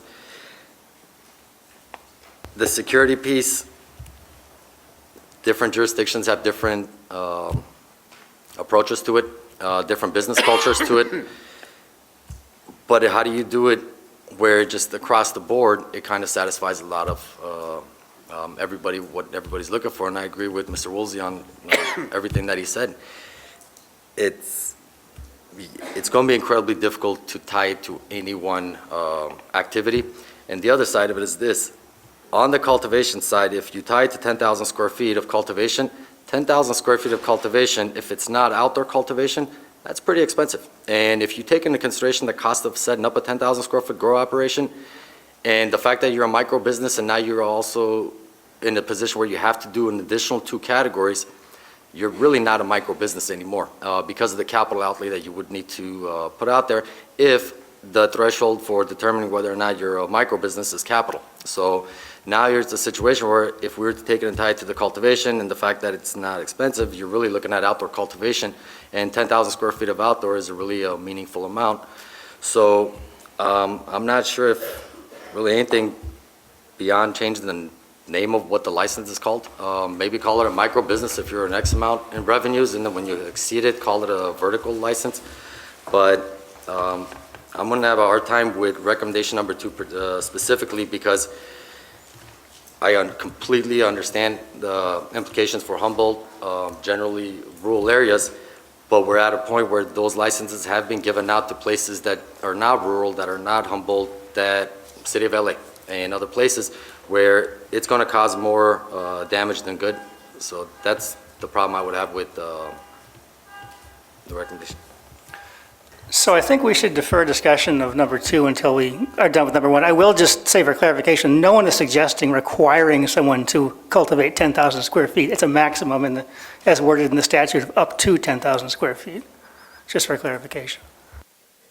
And I'm sorry, if I may just remember Nikita once more, and this is to Avis's point, that I mean, I come from a different reality than a lot of people testifying here. In LA County, we have 88 cities in an unincorporated area. That's 89 jurisdictions all smashed together in a very dense urban environment. And I'm really concerned, strongly concerned with a program that doesn't set a minimum baseline for security at the state level. I think deferring this to the local jurisdictions in my county would cause a lot of confusion, would create would incentivize border jumping to get the best, most economic result without necessarily having the most sense for the market and where the need is on the retail side. So I think if you hear me vote no and I'm still thinking about this, I just want to say that I acknowledge all of the testimony here today and the importance of doing this in a common sense way, there may be another way to get at the problem that's being discussed, which is really the difference between rural and urban, as I hear it. If you hear a no vote from me, just know it comes from my reality, and it's not to say that I haven't heard and acknowledged the reality expressed today. And if I could just piggyback on that, one of my concerns with the security requirement is while it might hurt you locally, the diverted product that gets stolen out of your place could be diverted into my community or other communities. And so lowering a security standard is a bit of a problem. That doesn't mean that I don't recognize the problem that it is for smaller businesses as an expense, but I don't know that this is the correct avenue or the correct path. I have one more comment. It's really hard to vote on number 1 without knowing how we've actually defined micro-business. So right now, it seems like the definition of micro-business is not limited to a small business as it stands right now. So it's hard, if micro-business were better defined right now, I think I could vote, I would know how to vote on number 1, but it's really hard to vote on something that's not properly defined. It appears that we have developed an understanding of what's not understood. And the whole definition of microbusiness, while we understand the intent, we don't have much clarity. And I'm wondering what the proper venue is for gaining that clarity. Is it this advisory committee? In which case we really need to buckle down in some way to come to a better understanding of that. Or is it the bureaus themselves? But what would be the most efficient venue for coming to a clarification of what a microbusiness is going to be? Well, I think the best avenue for that, considering the uncertainty and confusion that we're experiencing here, is just to, as a committee, make the recommendation to staff to help, provide some clarity and better define that piece for us, right? Trying to hash it out here and come up with recommendations. Clearly, we're not doing the issue justice, and it's going to take a little bit of finagling between the various departments and topics and regulatory schemes that we have in place to be able to provide that level of clarity for us. Mr. Wu, I think you were in. Well, I think given that we've left it at, we're trying to figure out what a micro business is this kind of moot then? All of it? I would just also say that tied to number 1, regardless of it's micro business or not, I think the way to view it, because you can look at it 2 ways. One suggestion was that it's almost that we're wiping out all those rules and leaving it to local jurisdiction. The other way to look at it is the state sets the rules and then you leave it to the locals to opt out, if you will, on certain things that don't make sense. So in that sense, the state's doing their job by setting minimum standards. And then you leave it to people to take responsibility to actively and affirmatively say, yes, I'm the sheriff of this county and this does not need to happen. So I think that would be feasible. Let me just clarify something from a legal perspective. So if you have a state license, you're subject to all the rules and requirements of that state license. So the state's requirements essentially would be the floor. A community could put more strict standards for security in. They could technically put lower standards, but the problem for the licensee is to maintain your state license and to be compliant with your state license, you have to be following all of the state rules. So the state can't do some type of opt-out clause for something specific as security? Well, the state could conceivably, if that's what you're suggesting, within their regulations, put something to that effect. But we couldn't put in security without that, and then you could say, oh, we're just not going to follow that because the locals say that that's not a good idea. If that makes sense. Right, so I'm just making that the local, I guess if we could put in a mechanism for an opt-out, not by the individual licensees, but by, it's like getting a local permit. It's the same kind of mechanism that someone has to affirmatively say, I'm okay with this. So if I may, I think it's semantics, right? So is it then potentially more appropriate to consider security requirements that reflect back to the sections referenced, 5042 and 5047, and then offer an opportunity for micro businesses who are conducting their activity in a jurisdiction which does not require video surveillance, alarm systems, and security personnel on site to still qualify for a micro business? I mean, they do have to show a security plan, is my understanding, in order, like as part of their application process.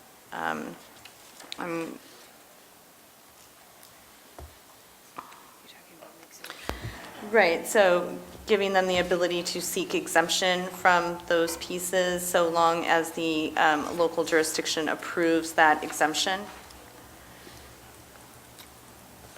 To seek an exemption from the state Yes, so, regulation. so is there a way to potentially word this that a micro business may seek exemption from security requirements as outlined in 5044, 5045, and 5047, so long as the local jurisdiction authorizes such exemption? Well, Which is the intent of this, yeah.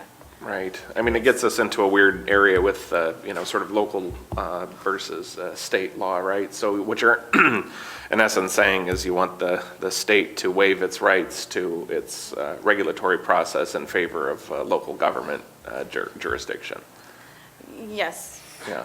I mean, I don't know if that's the whole intent of this, is that we are, I mean, we're really struggling with a very large state with a very broad diversity of stakeholders, not just in the participants wanting licenses, but also in the kind of makeup demographic and the comfort level of various communities, as well as, I think, the risk level associated with various communities, right? They really differ. So the risk levels associated with a lack of security or reduced security in a more urban setting is very different, I think, than the risk levels associated with not having a security guard on site and alarm systems and cameras in a more rural area. So in Humboldt County, having a security guard at your facility 24/7 is bankrupting, and there's not even really, that's not even really an available option in some of those areas to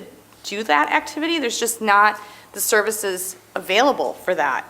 So I just, the goal is to try to make this work, and I don't want to belabor it because there's, more recommendations that at minimum I would love to at least read through. So I guess. I think we ought to allow the local governments or local jurisdictions to decide on what the security issues should be. If the state, if some larger jurisdictions or multi-jurisdictions like Los Angeles, the state could put out guidelines as to what they think is the best practice. They don't have to necessarily make these regulations. Let the locals make the regulations. The state, if they'd like to, can put out guidelines.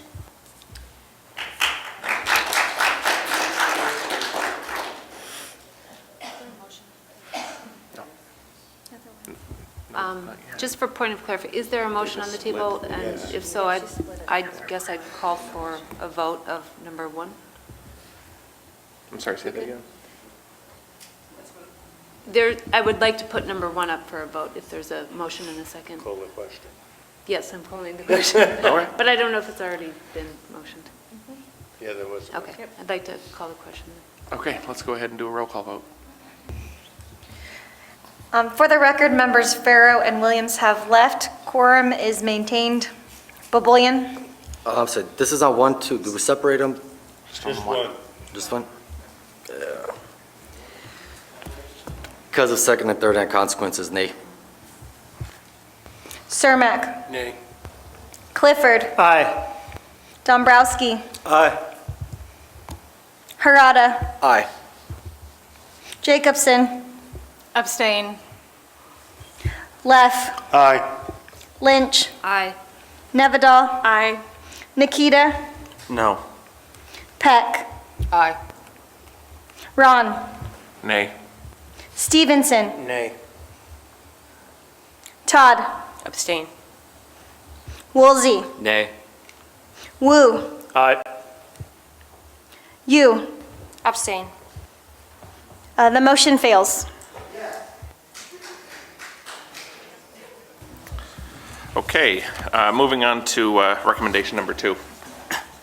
We need a motion and a second. Can I just, Mr. Chair, can I make an administrative request that the air conditioner be cranked down? I'm about to ask Commissioner Nevedal for her parka, right? It's freezing up here. Crank down or up? I think, yeah, up. Turn it up. There Don't you turn go. it down. All right, absolutely. It's a little chilly. All right, recommendation number 2, please. We need a motion and a second.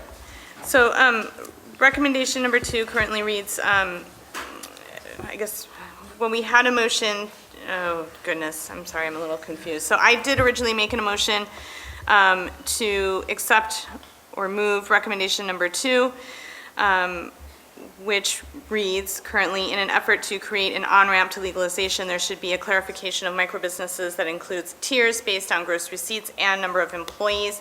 The fee schedule should be redefined to include a ceiling that delineates when the business is no longer considered a microbusiness. Incentives should be provided based on equity for compassion, use, and rural operators.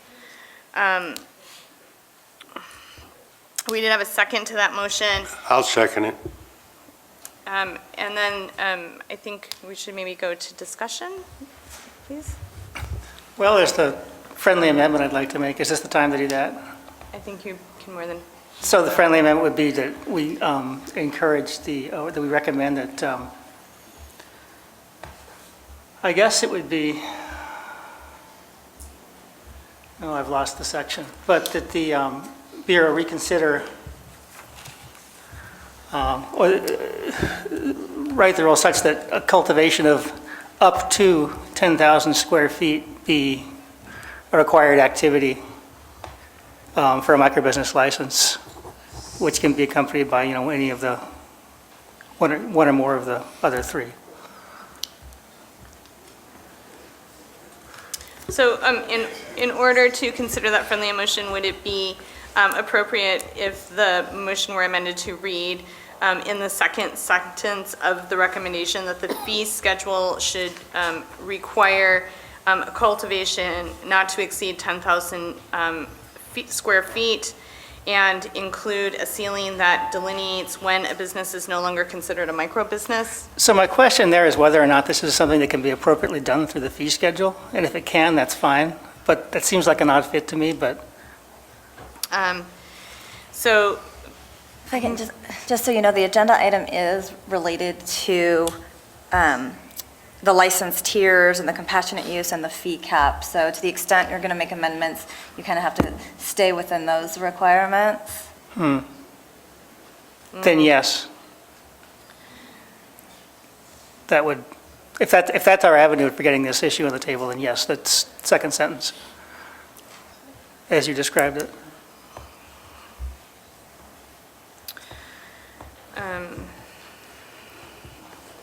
So am I hearing council say that the discussion is related to license tiers, incentives only, and that it should not, an amendment cannot include adding cultivation? It depends how it's done. You've got to stay, so your agenda is to talk about this recommendation, so you need to kind of stay within the world of this recommendation and what's reasonably related. You can't it doesn't necessarily include what all the requirements for a micro business would be. So I think that's kind of what you need to take a look at and make sure that we really are talking about this recommendation and not in general what the micro business requirements should be, as that was not a recommendation that was agendized. So in that case, I wonder if we should maybe leave defining the micro business the cultivation piece of the microbusiness to a future agenda item, and just in this one, address what's in the actual recommendation. I would be in support, please, go ahead. I'm not the chair, My but- preference would be actually to table this until the next meeting and to request the Bureau to provide a re-exploration and clarification of what a micro-business could be, because it's very difficult to vote on this without a clear understanding of that. Well, let me provide a little bit of clarity here. So what we can do is table the discussion for now, because one of the concerns I have is, we get into this process here of sort of regulating from the dais, right? And I find that to be a very dangerous strategy because, we need to be able to dig into this a lot more, be able to understand the issues, and then be able to have those conversations about the consequences and risks of these decisions and how it fits into the existing regulatory framework and the legislative framework. So, any recommendation that we try and craft here along these lines, it's not going to hit the target that we think it needs to. And so, among the things that we have left to discuss this afternoon, it also includes sort of future agenda items. So what we could do is just sort of table this, make the recommendation. Look, staff have heard everything that's happened here today. They understand the issues with both the disconnect that we think may be there between the state and local government enforcement and security requirements. And then they also understand the disconnect that is out there with the definition and so forth regarding the microbusiness. So provide clarity based on the conversation that we've all heard today. And then those recommendations, and then we can place on the next agenda, the ability for us to, provide that clarification of, because what I'd hate to have happen is that we're 4 months out in being able to provide the clarification that a lot of these folks are needing, and I'd rather have it, put on the agenda for next meeting. But in the interim, between now and then, staff have time to work on this, provide us with that report so that we can all come prepared, with that discussion. Yeah, so I'll withdraw the friendly amendment. I mean, what we're really talking about here is Section 5500 of the regulations, which, revisiting what's in there, and I think it's a separate conversation than licensing. I will say we have an obvious issue here with the fact that licenses have been given out at this point, under the existing rules, and something does have to be, I want to acknowledge that, something would have to be done about that. But I think, that can be addressed, but I agree it's more than we want to take on. So, wait, so you withdraw your friendly amendment? Yes. Okay, so the motion still stands to vote on recommendation number 2. Mr. Chair, I move to table the motion to the next meeting. So, wait, I have a comment. The recommendation here is very clear. It's really just to clarify that microbusiness includes tiers based on gross receipts and number of employees, and that a fee schedule be redefined to include a ceiling that delineates when the business is no longer considered a microbusiness. And I think it's appropriate that we vote on this today because it's very important, no matter how in the end they define microbusiness, whether or not it includes cultivation. This recommendation really only addresses the size of the business, and I think it's important that we vote on that today and not table that. And what we're really tabling is whether or not, what the definition of microbusiness is as far as cultivation. This is Member Lynch. I agree with that. We're not providing the definition. We're not, doing that. What we're doing is providing some guidance of 2 things in particular that we recommend be considered both on gross receipts and a number of employees. And for that reason, I think we should vote on this today. Yeah, I think it's really to provide clarity. We can have discussions on this, on what it actually means, microbusiness, this, that, later on. The only one question I would have is, when you hit that ceiling and you're not a microbusiness anymore, what are you? When all the licenses are tied to one single license? I would, just to address that, I would argue that part of the benefit of a microbusiness is to incentivize small businesses to remain in existence. And so if you are making the choice to no longer be a microbusiness and within that small business realm to maintain the benefits that the microbusiness offers, then that's the consideration that the license holder should be taking upon themselves. So do they need to suddenly expand into an additional location? I think that should be left in the hands of the business owner to consider, and that's a natural incentive that the microbusiness should be offering and encouraging these small businesses to remain viable and stay intact. Agreed 100%. The whole spirit and intent and everything is provide the opportunity, small businesses getting big, but no one's going to say no to not growing as a business, no pun intended. My question is really more along the lines of small business gets a micro business license, grows, they're doing 10 million in revs, 20 million in revs, whatever that ceiling is. At some point, now they're not considered a micro business. Do they lose that license? Do they go out and seek another license? So if they lose that license, you're basically saying you're a startup, you went to 20 million, but now you're not a micro business anymore, so we're pulling your license. And then for them to go get an individual license is because the entire setup was based around the parameters of a micro business, on-site, same premises, contiguous, all that. I guess I'm really trying to say is what happens next? Right. I mean, I would suspect that if I was in that situation where I had a micro business and say I was cultivating on site, I had manufacturing and I was distributing from there, and I expanded beyond the scope of the ceiling on the micro business, I would have to suddenly decide, does it make business sense for me to continue to expand my operation, meaning that I'm going to have to make a decision about whether or not I transition that site into all cultivation or all manufacturing and move some other components of my business? I mean, I think this is when we're talking about people engaging in a micro business, and if we put caps on it to clearly delineate the scope of that small business, it's up to the business owner to figure out whether or not they choose to expand beyond the parameters of that micro business. And if they choose to do so, what is the most cost-effective and sensible manner for them to expand beyond that scope? And if it means acquiring additional locations so that they can suddenly expand to have a larger manufacturing setting or a larger distribution or cultivation setting, I really think that it would be personally better to put that or leave that decision on the business, right? No, I agree, and that's exactly why I'm saying all this stuff, because it's also one of those things where you're penalizing them to get to the point of not being considered a micro business, because here's the thing.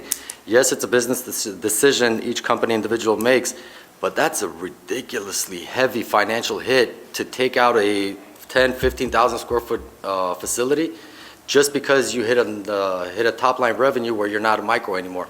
As big as you are, as much revenue as you're generating, that's a lot of expense to redo your entire operation. And even now today, if you have a micro business, there's nothing that prevents you from having a second location that's a dispensary only. Nothing prevents you from having a third location that's a manufacturing. My point is, based on the way it is, you hit that number, you're not a micro, you lose the license. Well, and that's what I have with. Just to clarify, under the micro business, you are prohibited from utilizing separate locations currently for that micro business license. I'm talking about separate license. Yeah, so, I mean, I hear your concern, and I don't necessarily know the answer to it, but like if we were to look at how incentive programs work with alcohol, right, and it's a tax model, so it's a little different. If you are a craft brewer, most craft brewers purposely don't remove more than 2 million barrels from their premise because they don't want to be in the next taxation tier. And once they get to that threshold or near it, they have to decide where the sweet spot is, like how much larger do they need to be to make that leap worth their while. I don't necessarily see this as a much different structure, and in the wording here, the last sentence specifically speaks to the fact that the recommendation encourages incentives should be provided based on equity for compassion in rural operators. So it's really trying to incentivize these businesses to stay small. Yeah, but I mean, everything that we're talking about is giving people opportunity to go big, not incentives to stay small. The parallel with craft beer, the way it's really different, is that craft beer doesn't have the same opportunities to scale a business that we have in cannabis today. And again, I'm good with the recommendation. I support the recommendation. The more incentive, the better. The more clarity, the better. Where my issues come with it is when you hit that number, which is, look, build up, here's an incentive, here's the tax incentive, here's an opportunity incentive, whatever it is, get to a size where you can compete with other businesses, bigger businesses. But now it's saying, well, you get to that point, you don't have a license anymore, now you got to redo your entire concept, your entire operation, your entire, basically everything. That's a massive financial hit. So, and I'm not disputing the recommendation, I agree with the recommendation. My question is, when it says, let's create a ceiling for it, okay, there's got to be a natural next step once you do hit that ceiling, and that natural next step cannot be a penalty of having to unwind the operation and restructure it. Well, and I would caution a bit of setting that threshold on a potential dollar amount, because, you know, if you're a company that, say, chooses to create a business model on a premium product, you know, your volume of what you're selling may not be as high as someone else. And so, you know, you could hit that threshold, you know, but still have a fairly low volume. And, you know, again, you'd be penalized because of that. And so, you know, I'd be a little bit cautious about a, you know, specific dollar value associated with it. But I think the language is vague enough to, I mean, the language is intended to recommend that they look at what a micro, you know, what the upper limit of a micro business would be. So this is intended to allow everyone who spoke today to continue their businesses as is, right? This is not intended for a startup to come in with visions of having a huge business and grow into it. I think what we're trying to do here is allow smaller operators who have been operating for some time to continue operating without going bankrupt, right? I mean, that's the intention of this. I think ultimately this is about vertical integration. I think we do not want vertical integration in mega big businesses. We want to reserve vertical integration for the small businesses, and it's a privilege to be vertically integrated, but you're going to have to remain small so that we don't get a consolidation of a few businesses that are vertically integrated and ruin the whole industry. See, the problem with that is we already have vertical integration, and you don't have to be a micro business to be vertically integrated. You just need to hold all 3-4 categories of licenses from growth all the way to retail. There's no restriction on that today. So, look, maybe the solution is when you get to that number, when you're not a micro business, the opportunity to separate the licenses. So now you can go off with the manufacturing facility, stuff like that, as long as the existing facility does not have to be unwound. So it's not really the beginning that the issue is, it's really the end result that becomes the issue. Okay, so just to make sure that I am wrapping my brain around this appropriately, okay? With all of those considerations, maybe one consideration would be, I think it was suggested by a stakeholder who spoke earlier, a member of the public, that posed the same questions, right? What happens to my premise and the fact that I've wrapped my premises together into one location? I may have one entrance, one delivery, location, or one intake, right, entrance. So it seems to me that the concern here is not necessarily as much with the ceiling, it's with what happens to the premise once the premise goes from, say, having a cultivation, manufacturing, and distribution activity as part of their micro-business. What happens when they breach that ceiling of micro-business and they still want to have a cultivation license, a manufacturing license, and a distribution license? Do they have to completely reconfigure the layout of that premise so that each of those licenses has unique and distinct premise in a contiguous manner, right? That seems to be the primary concern, if I'm understanding it correctly. Not really, because here's the thing. You can have a 50,000 square foot building today, You can not apply for a micro business, you can apply for cultivation, manufacturing, distribution. Defining your premises is easy. The license doesn't, your premise isn't tied to your APN, it's not tied to your building, it's tied to your premises. The premises in a 100,000 square foot building, you can take this entire facility, allocate 10, 20 licenses in this facility by separating out the premises, defining where each activity is going to occur. To put up dividing walls, go to the post office. If it's a local municipality that wants an additional address, it's $150 at the post office to get another address. 123 ABC Street, Unit A, B, C, D, add as many units as you need. So it's not really doing that. And again, the incentive part is great. It's the end result when you actually hit that goal. Nobody starts off a business, small or not wanting to grow it as much as they can grow it. Nobody starts it off saying, you know what, I just want to make $2,000 a month and I'm happy.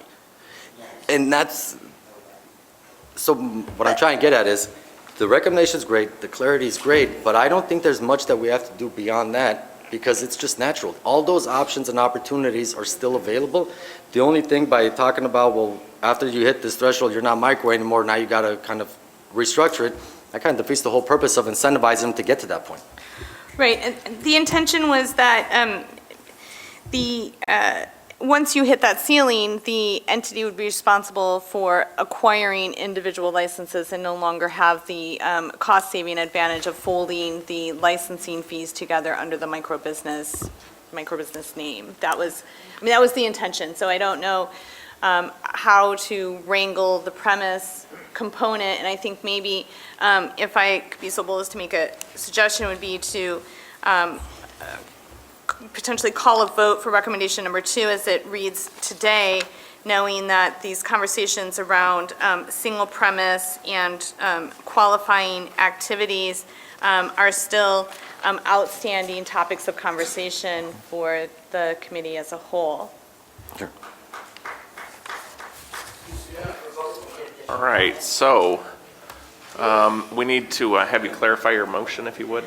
My motion is to adopt recommendation number 2 as it reads today, please. And we had a second? Second.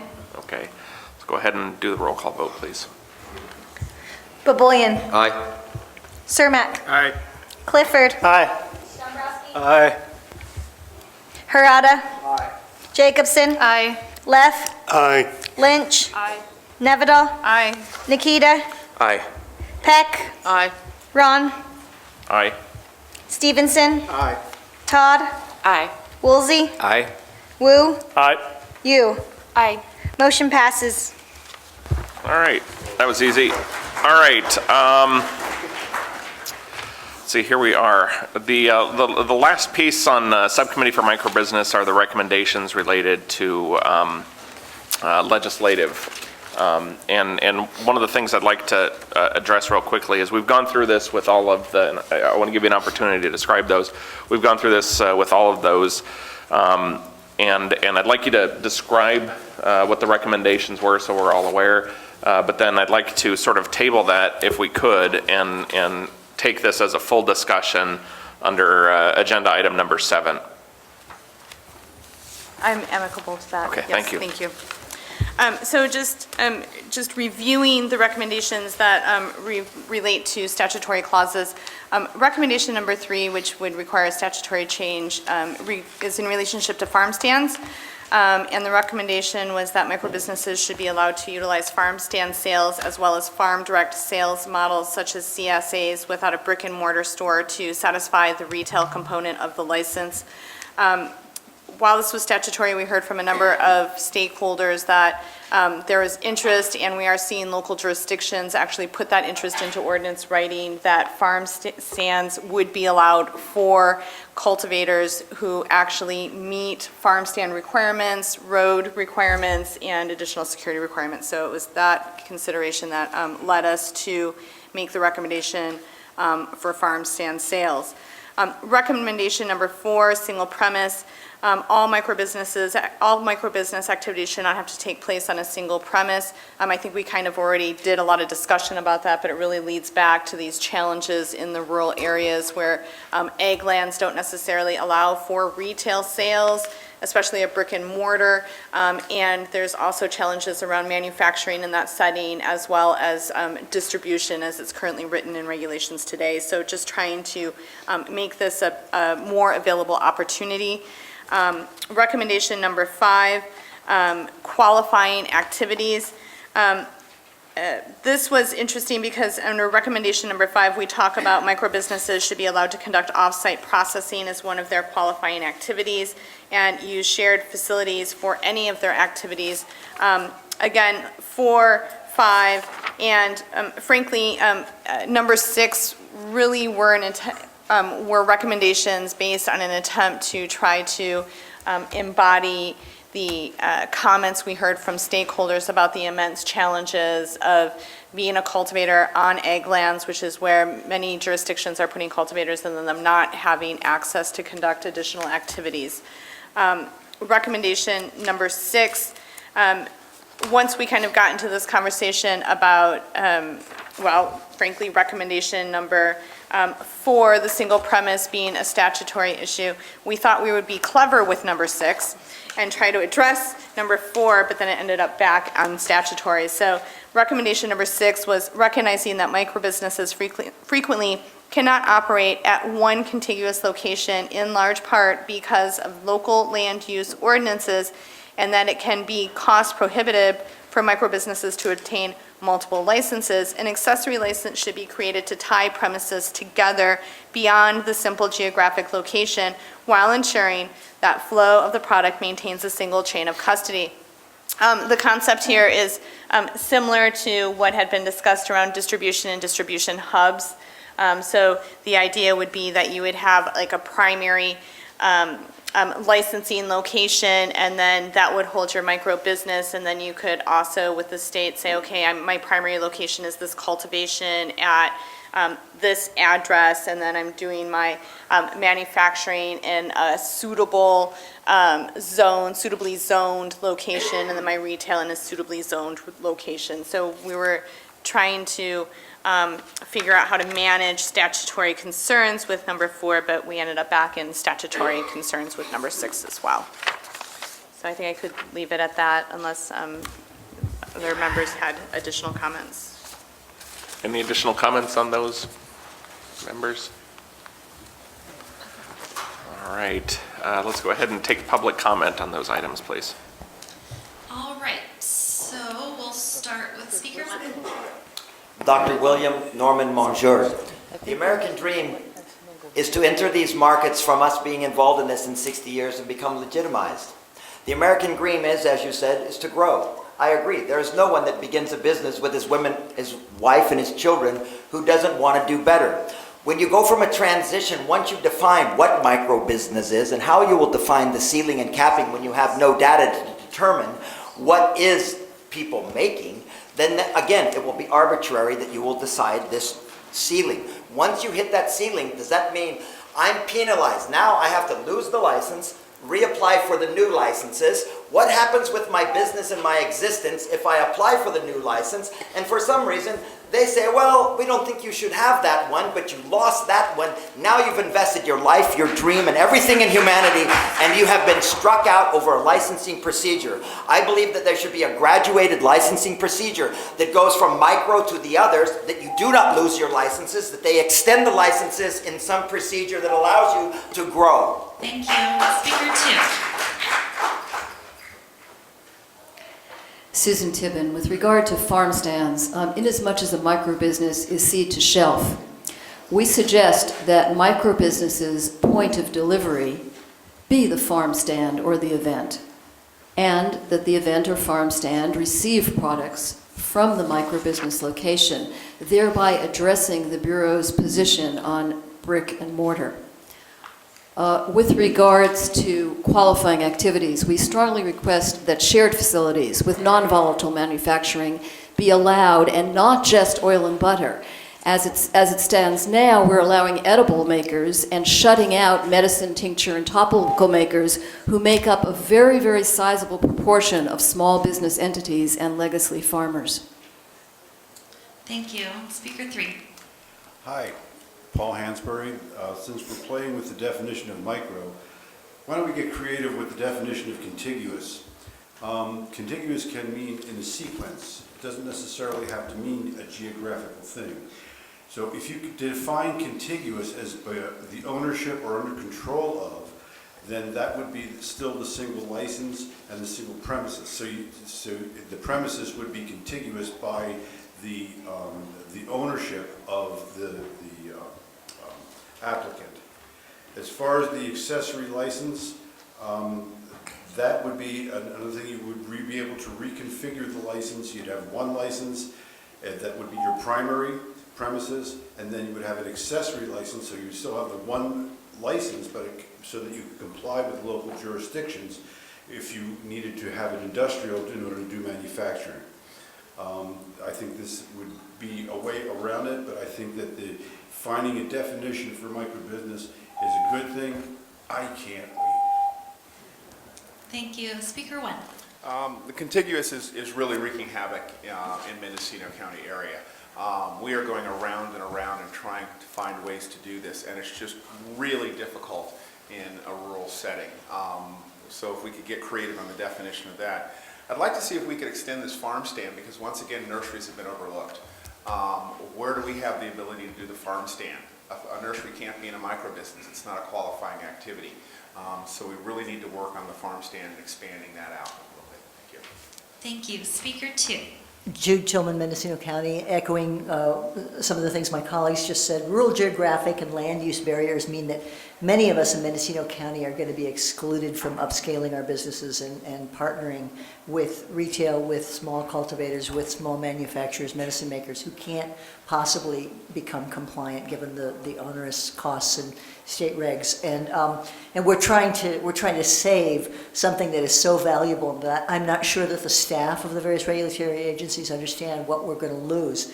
The craft heritage cannabis that's been bred and the medicines that have been made in the Emerald Triangle are unlike anything in the rest of the world. We are going to lose those permanently if you continue to develop regulations that cater to deep pockets who will make crap pot our industry in California. We will lose this, and I'm just urging you to look very closely at multiple premises, non-contiguous, make it easier for us to get this micro-business license. Thank you. Thank you. Speaker 3. Yeah, Bob Weiner, Humboldt Alchemy. This micro-business, I think, is really essential due to the fact that, at one point, the general public was promised that there would be a 1 acre cap on all grows, and it just happened to be that the day before the rulings were coming out, that they allowed people to purchase multiple property, multiple acres, and continue on. So I think you should really consider the micro-business for the small farmers, and that's really where this whole industry started in the basis of, you've given incentives to the larger people that have tons of money, but you haven't even tried to help with the small farmers unless this goes through. I appreciate your time. Thank you. Thank you. Speaker 1. Hi, good afternoon. My name is Taylor Blake. I'm the associate producer of an event called the Emerald Cup, which is an organic cannabis competition, an event based in Northern California. We've been here for 15 years. I would just ask that as one of the qualifying activities that the committee would allow under the micro-business license to be for farmers to conduct sales at events. The majority of our vendors are sun-grown craft cannabis farmers, and we don't want to exclude them at our event, or we don't want to see them excluded at other events. So thank you. Thank you. Speaker 2. Yeah, that's a good idea. I like that. Yeah, Bill Cook, once again, former Water Quality Program Director for San Mateo County Farm Bureau. I'm a farmer, cannabis compliance space, working to help with the equity side of things as much as we can, and this is a key component of figuring out how to make that work. And specifically, the farm stand sales, I believe, can work in our county. I believe they qualify as a brick and mortar retail operation in our county. We're allowed to operate a certain number of months on our property with a physical farm stand that we could do security, we could do all the things that would be needed. So in attending all of these committee meetings, that was our intention of this, was to try to make sure that the state included that in their regulations. Thank you. Thank you. Speaker 3. My name, Alan Steiner with Greenrush Consulting. One area where I think there's a lot of conversation to be had here is what happens in the long term to cities that are sort of operating. I think that the microbusiness offers an opportunity for local producers and businesses to band together when we start seeing really serious consolidation happen in this industry. It's a way for local companies to really come together and create a strong situation. I think that this is an area where the single premise opportunity offers some real opportunities for these businesses to actually come together and collaborate. Thank you. Speaker 1. Silver, Public Health Institute. I don't have any objection. I'm very supportive of micro businesses. I have no objection, for example, for them selling plants for personal cultivation, for example. I do have a problem with farm stands selling products. This is still an addictive and psychoactive product. It's not oranges and apples. We don't allow the sale of tobacco or alcohol in farm stands, and I don't think we should allow the sale of ready-to-consume marijuana products in farm stands. I just don't think it's appropriate, and it would be very difficult to assure the enforcement of the youth protections and the many other protections that are included in the legislation. Thank you. Thank you. Speaker 2. Hi, I'm John Brower from Trinity County again, and this microbusiness subject really requires more of like a whole day workshop setting. It's big, there's a lot of layers to it. I think we really need to keep on track here with the spirit of the microbusiness license type, all right? I can speak to Trinity County. We've got 14,000 people, our entire population. Our sheriff's department thinks we got about 5,000 commercial scale farms. We've got a 530 license cap on our local permits. We've got about 400 applicants. We've got about 300 permits issued over the last couple of years. We're watching about 4,000 farms all go broke the same year in Trinity County right now. We've got divorces, suicides, and this is gutting our community. The microbusiness license type was not created for giant retailers to vertically integrate. It was created to let small farmers have a fighting chance in this thing in the beginning. Please keep that in mind. Thank you. Thank you. Speaker 3. Ross Gordon, California Growers Association. Support all of these recommendations very strongly. Definitely speaking to the micro-business requirement, the idea that the prohibitions that have to do with those being contiguous premises have been a huge holdup in conversations at the local level in places like Mendocino County, Trinity County, Humboldt County. So I think that's a major thing to look at for revision. In terms of farm stand sales, one of our major priorities as an organization, I think there's consensus among our members, is ensuring that farmers are able to have, farmers as well as manufacturers, are able to have some more direct access to consumers. Right now, that's layered behind multiple levels of distribution and retail, and it can make it very difficult to have a brand interact with the consumer, as well as those distributors and retailers are taking a lot of the value that goes down that supply chain. So creating this type of opportunity for a direct face-to-face encounter is really a central issue for small growers. Thank you. Next up. Yes, Robert May from Humboldt Sky again, rising to support all of these recommendations. I think that the fundamental opportunity here is for us to unshackle rural and small business people to actually operate a business as it's required to be operated in the real world, which is flexibility, the ability to touch consumers and build brands. And I think that the solution for a big part of this rests on the removal of the requirement for contiguous premises. Chief Ajax last August gave all of us a pretty clear opportunity for this, which is in her prior role with ABC, she said that there are winery tasting rooms operating under license 02 duplicates. These allow for small wineries to sell direct to consumer away from the winery. I respectfully ask the CAC to consider making a strong recommendation to support this kind of activity and in general, the removal of the contiguous requirement. Thank you. Thank you.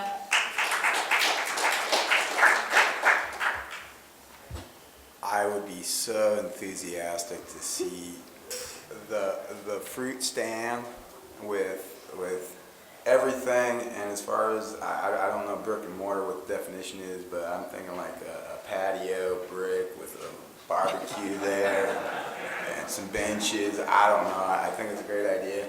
I don't know. I totally for the small people that are here. You know, I mean, I don't see Philip Morris here, so you know, yeah. Oh, I know they're here, but we're talking anyways. They're not talking. So, yeah. All for all of them, and I guess that's it. Thank you. Next speaker. Hi there, Alex Shadani. I just wanted to make a comment that since micro business licenses have already been issued, that before a limit is put on them and there's no path, that a path has to be given to these micro business license people to continue operating business and transition into the next phase before just an arbitrary number is put on their cap. That's all I have to say. Thank you. That concludes public comment. Okay, thank you. All right, so moving on to item number 7. This is what I was thinking we should do. Over our last couple of meetings, we had a series of legislative recommendations come out of each one of the subcommittees. I think probably the most efficient way to deal with this, because not all of us necessarily agreed on all of them, but there was a robust discussion, a lot of subcommittee effort, and a lot of discussion here at the full committee on the issues. I think the most prudent way to move forward is just for someone make a motion recommendation that we basically pen a letter to, that identifies all of the variety of legislative subjects that we identified in these workshops and hearings, and specifically, I know that, we can run through the tape and work with staff on this, but a few key items came forward, including microbusiness today, but we have had a very robust discussion on the compassionate use issue, on equity, on public safety and youth, and others. And to be able to emphasize some of the more robust portions of those discussions in that letter, but then to be able to provide them with an outline or bullet points of all of those items that we identified in the subcommittees, and make sure that it gets its hands into the appropriate folks in the legislature, those on particular committees that deal with these specific issues. And go. Mr. Chair? Yes. Are you requesting a motion to delegate authority to the chair to do that? Yes. No. No. I make a motion to delegate authority to the chair to write a letter to pen a letter to the legislature identifying the major topics of concern that are legislative, not regulatory. Second. Any other discussion? All right, any public comment on that? Come on up. I'm a little bit concerned about how major topics of concern would be defined. For example, there were 2 motions requesting regulatory changes in relation to advertising that are probably not of concern to the cannabis industry, but are of concern to public health. Are those major items of concern or not? So I just would not want those votes to be excluded from any letter directed to the legislature because they're just as important as many of the others. Thank you. Thank you. Thank you. Next up. I would suggest that the second letter be written as well to the regulatory agency, to the Bureau, not just to the legislature. The Bureau needs to make their regulations and clarify and give a definition and identify what a microbusiness is, and ask them to please do that as soon as possible. Thank you. Thank you. Thank you. Jude Dillon, Mendocino. I would request respectfully, I really appreciate all the work that you all have been doing, so I want to say that first of all, and I want to thank you for that. I flash into what we've been doing for many, many months, those of us in Mendocino County who are working on the county's Board of Supervisors appointed working committees. We have 6 working committees mirroring many of the issues that you've been talking about. And we write ordinances, we write language, we work with county staff, we work like crazy, we present our recommendations to the Board of Supervisors, they listen politely to us, they nod, they vote, they agree with some of the recommendations we make, then they give direction to the county staff to make the changes that would bring the county up more compliant with the state, etc. And then the county goes away for a couple weeks and they meet with the county council, and then they come back and they say, well, we can't do it because the general plan, which was written in 1984, doesn't allow us to, or the coastal regs, or the state regs, or this, that, and the other reason, and then it gets lost. My question is, how can we, who are losing our livelihood, this is an existential question, how can we help you pressure this to turn into real action on the part of the bureaus that are going to be regulating us? Thank you. Next speaker? Dr. William Norman Monjour. I just want to comment, thank you very much for all of you taking your precious time for this, but let's pin this letter, please, all of you. Dear President, reschedule cannabis from 1 to anything, because everything that we are doing here today, everything you're legislating, writing, and orchestrating, according to federal, is useless and has no validity. So let's make ourselves valid. Why don't we all join with all of our legislators and everyone, and first change the rescheduling of 1 to anything so that we can make everything that we're doing today and that you're talking about legitimate. So that the Californians and that the citizenry of this United States, that the CBD distillate will flow and heal autistic and children, that they will be healed. Let's reschedule, and then everything here is real. And without it, everything we're doing here is gray and a lucky guess at best. Thank you from Dr. William Norman Monjour. All respect to all of you. Please, let's reschedule. Thank you. Speaker 3. Bill Cook, I'd actually vote to add for just deschedule myself, but you've got my vote for writing the letter. Another thought, I don't know how it fits as far as any of this goes, but it's maybe a direction for microbusiness, micro meaning small, that maybe a microbusiness is not required to be vertically integrated like it is. That seems to be a real sticking point because properties that are contiguous are not zoned to allow vertical integration of these different activities in many cases. So maybe we could allow just very small businesses to exist, but they wouldn't have to be vertically integrated, but they could be. Thank you. Thank you. All right, next speaker. Hi there, Robert May from Humboldt Sky. A long time ago, I was trained as a mountain pilot. And one of the things that my instructor did when I screwed up once was to tell me that mountain crashes are caused by excessive pressure on control surfaces. We are in a situation in rural Humboldt County and many places in this state of excessive pressure on control surfaces. So while I agree with the suggestion by the chair to write a letter to the legislators are designing an airplane. It is the regulators who are flying the airplane. They are placing excessive pressure on control surfaces. If it is, I don't understand, I don't have enough knowledge in what powers the CAC has, but if the CAC can also write a letter to the regulators to relax the pressure on the control surfaces. There is a discretion that they have, I believe, in how these regulations are applied. And right now, there's a lot of airplanes that are approaching the ground at high speed. Thank you. Next speaker. As you've heard today, in rural areas, it's very difficult to come up with appropriate properties for a full micro-business. The requirements are what the California Department of Forestry adds, of adding a water sprinkler, a hydrant, turnaround space. It would be very helpful if these micro-businesses were also able to take in product from other small cultivators. It would be very helpful to alleviate that pressure in getting product to market.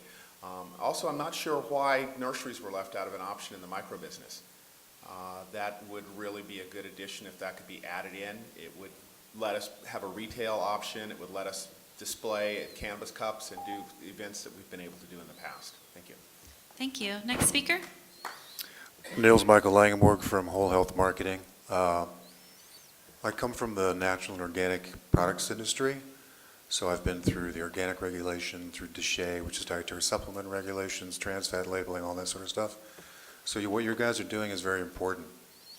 But I wanted to just let you know that according to the SBA, their definition of a small business is dependent on an industry, and it can be as much as 250 employees to 1,500 employees, and can have a revenue range of $750,000 to $38.5 million in average annual receipts. So of those who have applied for a micro business right now and are approaching some of these numbers, 750,000 is not a big number. It's a it's a lot of risk for that owner to take over. So considering what that should be is going to be very important. Thank you. That concludes public comment. All right, we have a motion and a second. Any other comment from the members? Mr. Cermak? I would assume that the chair would take input from the chairs of the subcommittees as to what's significant. Yeah, absolutely. I mean, we'll be, you've already walked through in our past meeting, and so we'll be working through those notes and the tape on that to make sure that we're appropriately addressing your topics of concern. All right, yes? Oh, just one point of clarification for everyone. I think the scope of this committee is to provide comment to the regulatory agencies on the regulations, right? That's what they can control. And the letter that the chair is going to write is about issues that cannot be addressed by the regulatory agencies that the legislature has to address. So that's the letter that we're talking about. We hope to have addressed most of your concerns that we can address within the scope of our powers, but there are some that we just cannot, and that's what's going into the letter. Okay, thank you. All right, let's go ahead and call for the question, please. Baboyan. Aye. Cermak. Aye. Clifford. Aye. Dombrowski. Harada. Abstain. Jacobson. Aye. Leff. Aye. Lynch. Aye. Nevedal. Aye. Nikita. Aye. Peck. Ron. Aye. Stevenson. Woolsey. Aye. Woo. Aye. You. Aye. Motion passes. Okay, moving on, public comment on items not on the agenda. Committee may not discuss or take action on any matter raised during the public comment section that is not included in this agenda, except whether to decide to place a matter on the agenda for a future meeting. All right, first speaker. Susan Tibbin, not to belabor the point, but it's very clear on QuickBooks and microbusiness.com that there is a definable and fiscal difference between micro business and small business. Moving on, this is not on the agenda, we hope it will be. The Bureau's position with regards to cultivation is that 10,000 square feet of cultivation is the garden, the drying area, and the processing area.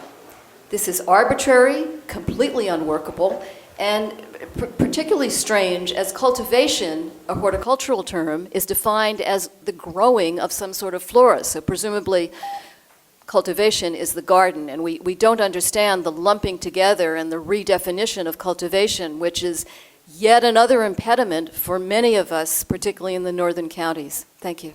Thank you. Speaker 2. Yes, and that 10,000 feet of cultivation is just for microbusiness. Everything else is square foot of canopy.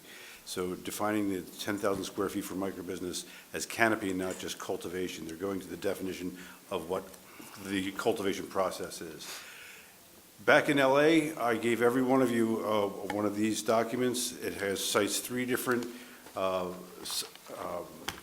smallbusiness.com, QuickBooks, and microbiz.org. defining microbusinesses, and recommendations.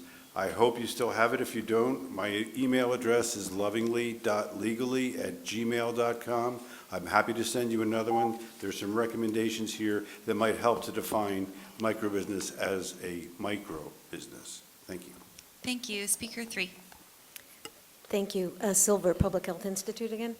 I would like to ask that the committee take under consideration recommending that the California Department of Public Health carry out an in-depth assessment of the potential public health impact and recommend appropriate regulatory actions for 3 pressing items of public health concern. The first is the rapid and impressive trend towards increasing potency in terms of THC of the market, which was graphically documented in the RAND Corporation study of Washington's market 2014 to 2016 by SMART, showing and mimicking what happened with nicotine content in the tobacco market. The second is the proliferation of flavored non-edible products known through extensive tobacco and alcohol research to attract youth initiation of consumption. And the third point is practices in the retail and dispensary market promoting use during pregnancy. Denver Health just published an extensive study of 400 dispensaries showing that 70% recommended use to pregnant women for nausea and vomiting, contrary to recommendations. Thank you. Thank you. Real quick, before the next speaker goes, I just want to remind folks as you leave to don't forget to get your parking validated at that little table in the back. Good. All right, speaker 1. Am I on? I don't think am I on? Ray Purrs here again. Dr. King once said, a person knows his worth when you stand alone for equity and justice. And that's what I'm doing here and will continue to do. One thing that just jumped out at me when you guys had your meeting in March, there were 8 recommendations from the Equity Subcommittee. I don't see them on here. Why aren't they on here? That lets me know that you guys aren't serious about equity. But the legislature they're concerned because SB 1294 will create a state equity program, and that state equity program will definitely focus on equity like it should be. Everybody else around here who's got their set operations that are in, from rural to micro that's been talking a lot about, there needs to be a equity program for African Americans and folks of color separated from an equity group. Thank you. Just to be clear, equity was addressed at the last meeting, and so these are the agenda items that we weren't able to get to at the last. So that was the meeting correct, in LA. Yeah. Yep. All right, next speaker. Hi, I'm Gillian Levy. I have a small manufacturing business making tinctures up in Humboldt County. We're a women-owned business, and we're unfortunately caught up in a bit of a regulatory debacle between the BCC and DPH because DPH has permitted us to make alcohol tinctures, but unfortunately, as testing stands, they cannot get through the residual solvent test. So until that language is clarified to allow us to get through compliance testing, we are basically at a stopping point, and currently makes up about 70% of our business. We are trusted by doctors around the state and patients as well as other consumers.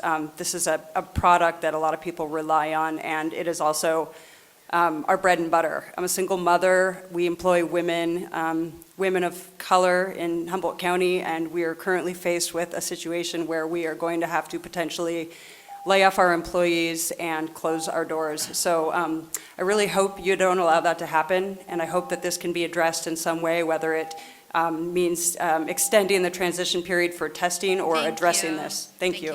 Speaker 3. All right, thank you very much. My name is Ryan Miller, and I run a licensed manufacturing operation here in Oakland. I want to bring to your attention the issue of end-user disposal of certain cannabis products, notably used vape pen cartridges, and their batteries. Let's call these products contaminated cannabis hardware.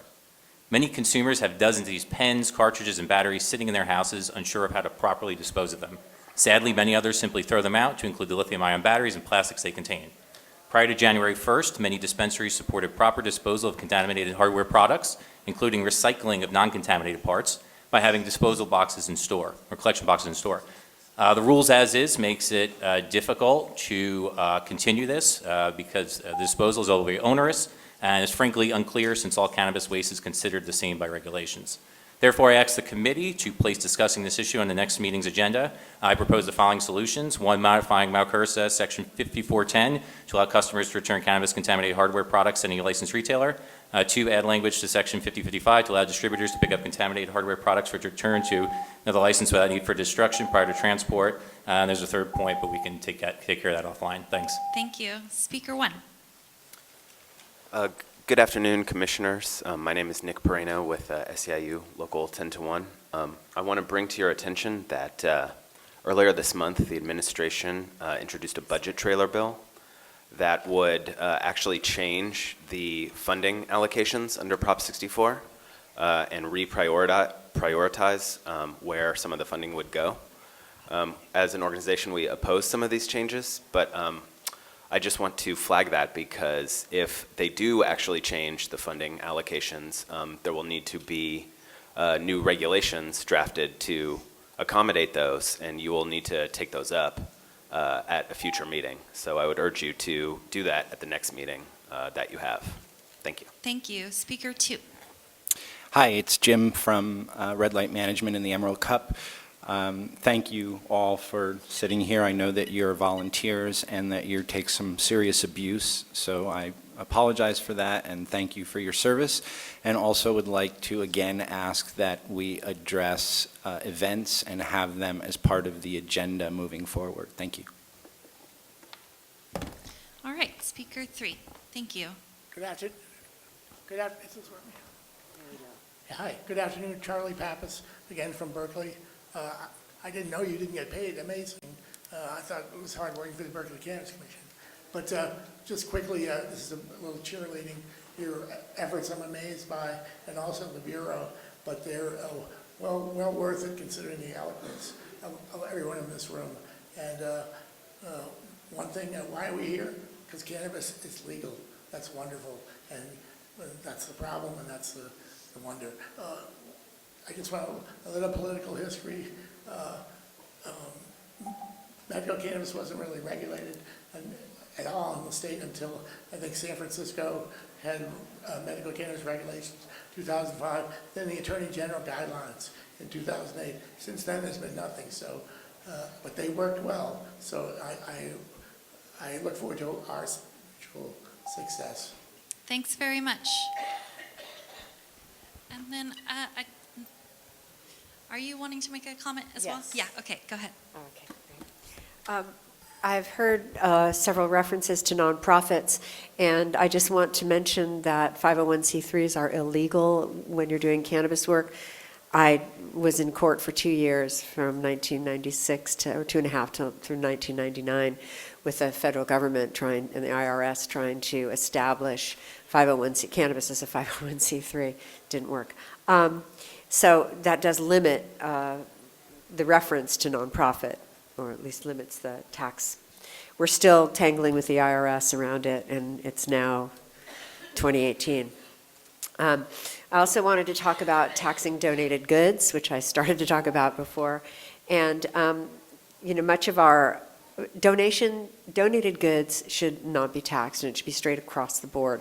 Many of the larger businesses have moved to help us so that we can expand our services to more people throughout the state of California. When more cannabis companies began, fewer people were being served, and that's really the truth. So now we have a number of people coming to us. Thank you. Thanks for your time, and thanks so much for what you've done. Thank you all for your patience. You're all doing a pretty good job. We're out here in uncharted waters, trying to perform miracles. But a few thoughts that I think should be included in future conversation and agendized. We really do need to stick to this July 1st start date. I know that Track and Trace and the labs are running a little behind, but it sure seems like the only thing to me that will really create white market demand. And that's really at the source of all of this. It's the very, very fundamental level of all this, and we need to stay on track with that. Another something that would help the industry actually function might be some means of distributors or all license types offering samples. It could be track and traced, but some provision for being to transport and offer samples of product to help encourage sales.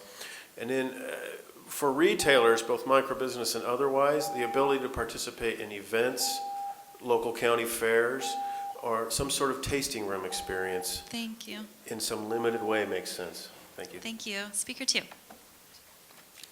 Oh, hi, I'm Ann Kelson from the Compassion Coalition. I just wanted to personally thank all of the subcommittee members and the General Advisory Committee members. I personally wasn't able to attend the LA meeting. I'm very aware of all the work that you've done on the subcommittee level and the quickness of it, and maybe sometimes even the chaotic nature, and then today as well, the commitment to getting things done and hearing from so many different sectors of the public, operators, and various stakeholders.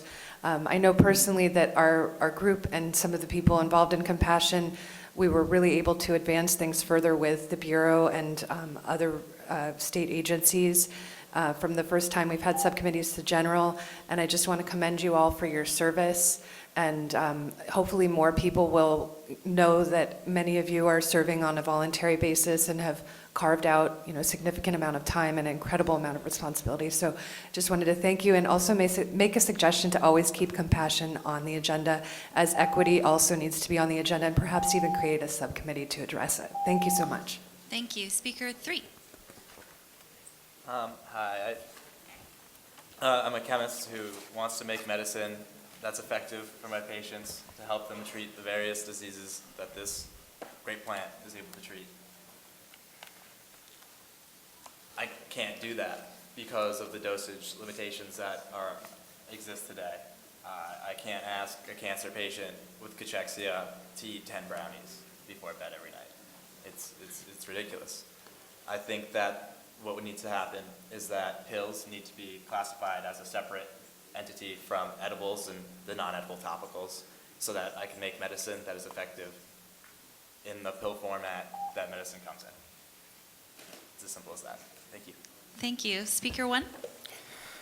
Alan Steiner, Greenrush Consulting. I want to recommend that we spend some time focusing on the employees that are going to sort of make up most of the people who are employed in this industry, and focus on making sure that they are going to be able to transition from the gray or black market into the legal market. Make sure that those people have a place in the market. Make sure that's a consideration. Make sure that there's a way to track those people, and that we're not just forgetting about it and letting that be the solution. Making sure that we have opportunities to train the people right now while we're in this period of having all of these businesses that are just going through compliance and getting set up. And right now we're doing nothing with those employees who really do need the training to be able to clean the machines that they're going to be working with. And really, there's a lot of work that we can do there. Thank you. Thank you. Speaker 2. Bob Weiner, Humboldt Alchemy. Taxes, I don't know if anybody on this board has any jurisdiction over that, but the cultivation tax, which goes back to the small farmer once again in the Emerald Triangle. A lot of the farmers have, the only way that they can see that they can even close to make a go at this, so they can be, tax-abiding, paying citizens, is to produce what we consider biomass for manufacturers as myself. And there's a disproportionate new ruling that came out with the tax fees. They're going to be charging, if people are just stripping their plant to make biomass, they're not going into a flower market, so there's a lot less incentive, monetary incentive. But the tax that they're charging now is still on the flower tax to manufacturers. So if there's any way that the committee can approach that subject, I'd appreciate it. Thank you. Thank you. Speaker 3. Hi, I'm Lila with GCD Collective here in Oakland, and I have a couple requests. The first one would be for the BCC to consider adding a packaging only permit for there to be packaging at the separate facility other than manufacturing. And my second request would be that there just be more support for us for when we are unclear on how to interpret the legislation, that we could call in and perhaps get some answers. I've tried calling in several times and left messages and have not gotten any return back. So when we're trying very hard to be compliant, but it's written very confusing and we're trying to get through this, it's really frustrating. So that's it. Thank you. Thank you. Speaker 1. Rich Miller, American Alliance for Medical Cannabis. I want to thank you for all your hard work. And once again, I want to echo Ann's statements. We do got to look at the compassion. Our patients in American Alliance for Medical Cannabis, they range from 65 to 75. These are the generations that took care of us. It's our responsibility to take care of them now. And most of these patients that I'm dealing with are in rural communities that do have bans, so they do not have access to their medicine. So we must always keep this on the front line of our thoughts and taking care of those that took care of us in the past. In addition, as I stated earlier, it's important with our labeling, packaging, and testing that we include all cannabinoid profiles that are above 0.50. They do have a pharmacological effect to the individual, and we do need to include CBDs as well. I think it's very important, and we should move forward. Thank you for all your hard work. It is appreciated. Have a good day. Thank you. Next speaker. Jackie McGowan, K Street Consulting. Thank you so much for all of your volunteer work here today. There is a really good article out yesterday in Thousand Oaks, and the title of it is Cluster of New Laws Giving Some Cannabis Users a Big Headache. It's a really good snapshot of how local control is affecting local municipalities, from local government to local law enforcement to the confusion with the consumer. And the article details using weed maps to get a delivery, not understanding the local regulations, knowing they didn't have a state permit, but it didn't match up on the website, et cetera. Please agendize the topic of local control. We have got to have a robust discussion about how this is actually local stranglehold. We need to have this conversation. Thank you. Thank you. David Fluhart. One thing is on the website, it would be really great if there was more availability to past records, that you could actually just push the button and your proposals and everything else and just pile the information in there so people could look at it. The other thing I wanted to bring up for the agenda next time is marijuana. This industry, it's a public resource, and everything is trying to grab it and smash it, especially the conglomerate machinery. To protect it and to provide a safe haven for it, I think you guys should suggest that the state looks at a public trust being created. Now, I don't know how the government's going to make a public trust of marijuana, but they have a public trust called the University of California for Education, separate from the government, because the government screws things up. So I don't know how you're going to make a public trust, but I don't know. Roll that one in the back of your brain so it slowly figures itself out. Thank you. Thank you. Hi, sorry. One more thing for you guys to consider. I hope the Bureau would consider creating a new license type for technology platforms who facilitate critical transactional aspects of the cannabis supply chain. Some of these models are meeting the definition of sale and advertising and controlling many aspects of what's going on with our regulations and our transition right now. And I think it's just critical in the age, in the 21st century. We live in the digital world. Online commerce exists. It's a fact. I know technology platforms have been an issue in other industries. It's not unique to ours, but we are in a unique position because we are a new industry with new regulations, and that we can actually create a model for this moving forward. And there needs to be a differentiation between informational directories and technology platforms whose applications extend beyond information. Thank you. Thank you. That concludes public comment. Okay. Any other agenda items the members would like to recommend? Mr. Chair? Yes. Member Nikita, I have just three ideas here, things that we've heard at every meeting and things that maybe I think I personally could use some more information about, maybe in the form of a 10-minute presentation or something of that nature from a stakeholder group.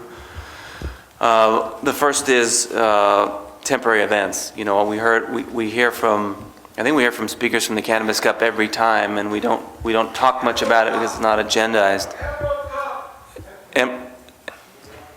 Emerald Cup? Okay. Okay, so let me just say that we've heard from members representing the Emerald Cup every time, and I just don't understand how the event works, frankly. So a presentation on that would be helpful, especially if we need to talk about regulations to advance events. A presentation on public health issues. We hear Dr. Silver testify every meeting about some of the things that concerns her, and her institute, the Public Health Institute, is very well respected. And when we talk about regulations on the commercial side, or on the medical side, we sometimes lose focus about things that we're saying, that people are saying on the public health side. And I think that's a voice that needs to be heard. And I think we could certainly use some of that information at some point. And then I think we're in San Diego next time, am I correct? I think that would be a great opportunity to hear from our folks at the Center for Medicinal Cannabis Research at the University of California, San Diego, just in terms of what they're up to, what are they studying, and where is medical cannabis going? Those are my 3 suggestions, and I'm not suggesting we do that all next time, but at some point I think we'd like to see that. I'd like to see that. Okay, thank you. Anyone else? Mr. Chairman? Go ahead. No, go ahead. Thank you. I'd be remiss if I didn't mention during our committee meetings that tribal issues came up. And tribal issues came up in different areas, different communities. Being on the advisory board, I'm getting lots of calls from different tribes on how can they get into the market if their reservation has passed all of the laws that has allowed them to grow for the past 10 years, and now they're being, they aren't allowed to be at the table because of the laws that the state doesn't recognize. And I understand, been told by people in the state office that the main issue is consumer safety on issuing licenses coming to tribes. So at some point, I think that it has to be an agenda item, because there needs to be discussion on where do tribes go. I think that a lot of the tribes are in the same situation that a lot of you are. Not every tribe has a casino. They're in a rural area. They do have land. They would be able to be in the industry. Something needs to be figured out, worked out. We understand that it's federal land. Tribes are doing it anyway. There's a lot of people growing, and I guess I would say that currently they're that black market industry right now in some of the areas in Northern California. So I think we just can't continue to ignore the tribes. So I would suggest to the advisory committee at some point that be an agenda item, and we can figure out a way. Obviously, it would have to be legislation and be left up to each individual tribe. There is a group, Sinaka, that is formed. They had 5 tribes. Now they're up to 29 tribes that have joined. So it's going to be an issue. At some point, they're going to be coming and talking. So I just would like it to be addressed at some point on one of our agendas. Thank you. Okay, thank you. Mr. Chairman? I'm sorry, we had your queue there. So I'm just keeping track of all of the proposed agenda items, and public health concerns has been placed on the agenda events. We had discussed some presentations by experts in the field, and I wanted to check in on when those are scheduled. We had a list of experts we were going to hear from. Is that scheduled? We will be working on that. We didn't put them on any of these because clearly we had a full agenda, so we're going to be talking about that for our next few meetings. So I think one thing to be added is waste disposal. I think that's come up a number of times, how to handle different types of waste disposal and the environmental issues. I think that should be added. The donated goods, the tax break on the donated goods, we should keep that in mind. It would be great to hear from the regulatory agencies how applicants can more easily get their questions answered, because I think a lot of the frustration I hear is around not being able to get answers to questions. So I don't know if that's something for us to do or each regulatory agency to address, but I think that's a reasonable request. And the seed and plant packaging issue, I think, should also be addressed. Thank you. Ms. Nevedal? Yeah, thank you. I just wanted to echo the conversation about taxes. We had talked about having a tax presentation and some time to talk about taxes. I also wanted to just point out in reference to taxes that while we don't necessarily have tax issues covered in the letter to legislators, with the exception maybe being compassion, that it is a very frequent issue that we hear from cultivators on, that the cultivation tax is unbearable, especially when we're talking about seasonal cultivators whose price in the marketplace is generally substantially less than all-season producers, meaning that they are paying somewhere around 28 to 30% gross receipts tax, and that's not going to be, it's just not viable.